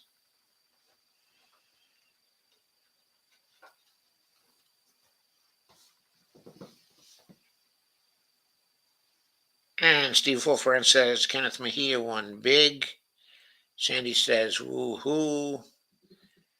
Steve says the Mejia win is pretty big news here. Yeah, I like it too. CC Swift says on a 10:30 break, hey Joe, how are you feeling tonight?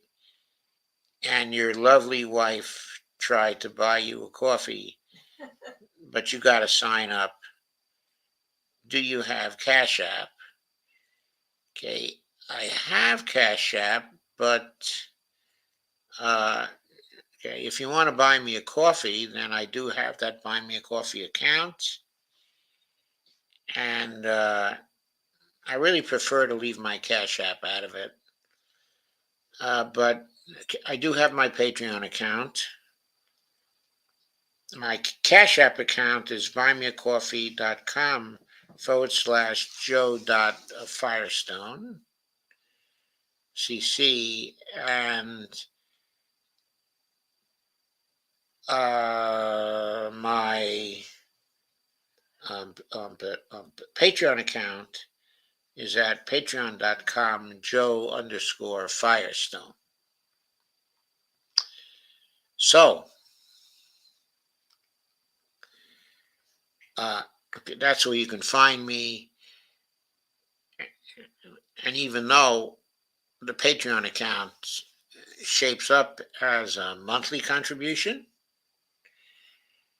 it's very easy to go in there and to start a monthly contribution and then to immediately cancel it so that it becomes a one-time contribution. But of course, generally for one-time contributions, then buy me a coffee works very well. Steve Wolfbrand says perfect fit for Kenneth Mejia. He will rise. I agree. Kay says great, Steve. Steve Wolfbrand says Kenneth has run as a green. He is green at heart. I worked on his campaign. Okay, I second that. I was watching Mejia very carefully in that race when he was a green, and he was a very good candidate. He is very green at heart, and he knows some MMT as well. First, said Justin Greg Stanton wins re-election to U.S. House in Arizona's 4th Congressional District, according to the Associated Press latest updates. Thank you, Steve Go Start. And there are a few other comments.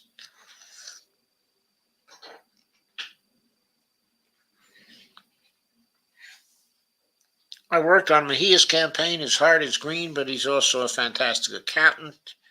You will see more from him. I should make a remark about that. Okay, a lot of MMT, is accounting. It's based on accounting. Okay, if you understand how to do balance sheets, it's easy to become very good, at MMT, if you can do T accounts. And Kenneth Mejia can easily do T accounts. Steve Day says, Kelton, 10 Talk is a good instruction for the 118th Congress that we can send. Well, it's a wonderful T Talk, but obviously it talk that short can't make you comment, in MMT. Laugh out loud, he said, we. Steve Wolfman said, hi, go start. And Go Start said, SUP at Steve Wolfbrandt. Steve says, we are here, Doc. I'm very sleepy and have to get to bed. And Steve Wolfbrand says, Bass. Kay says, well, I'm going to bed soon, too.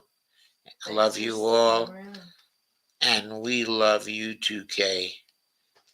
Steve says, have a nice weekend. I'm out. Sandy Degg says, have a good night, Kay and Steve. Steve Day says, Kenneth, yes. Steve Wolfbrand says, good night. Steve Day says, every debit is an asset somewhere. That's right. An asset somewhere. And Ken Mejia knows that very well. So it's time for me to say good night. I want to thank you all for coming. I won't see you tomorrow, but I'll be back on Monday. And hopefully I'll be back to a regular schedule where I'm doing 3 streams a day rather than 1. But the Monday night stream is going to be more on elections in the future. Because I believe Ezra will be coming back on Monday night. And we're going to have a deeper discussion about the implications of things, which would be very interesting for all. And I'll be doing 2 other streams on Monday as well. There's a lot to talk about. Steve Wolfbrand says, love. Thank you, Steve. Thank you, Steve. And love to you all. We, Bonnie and I, will see you on Monday.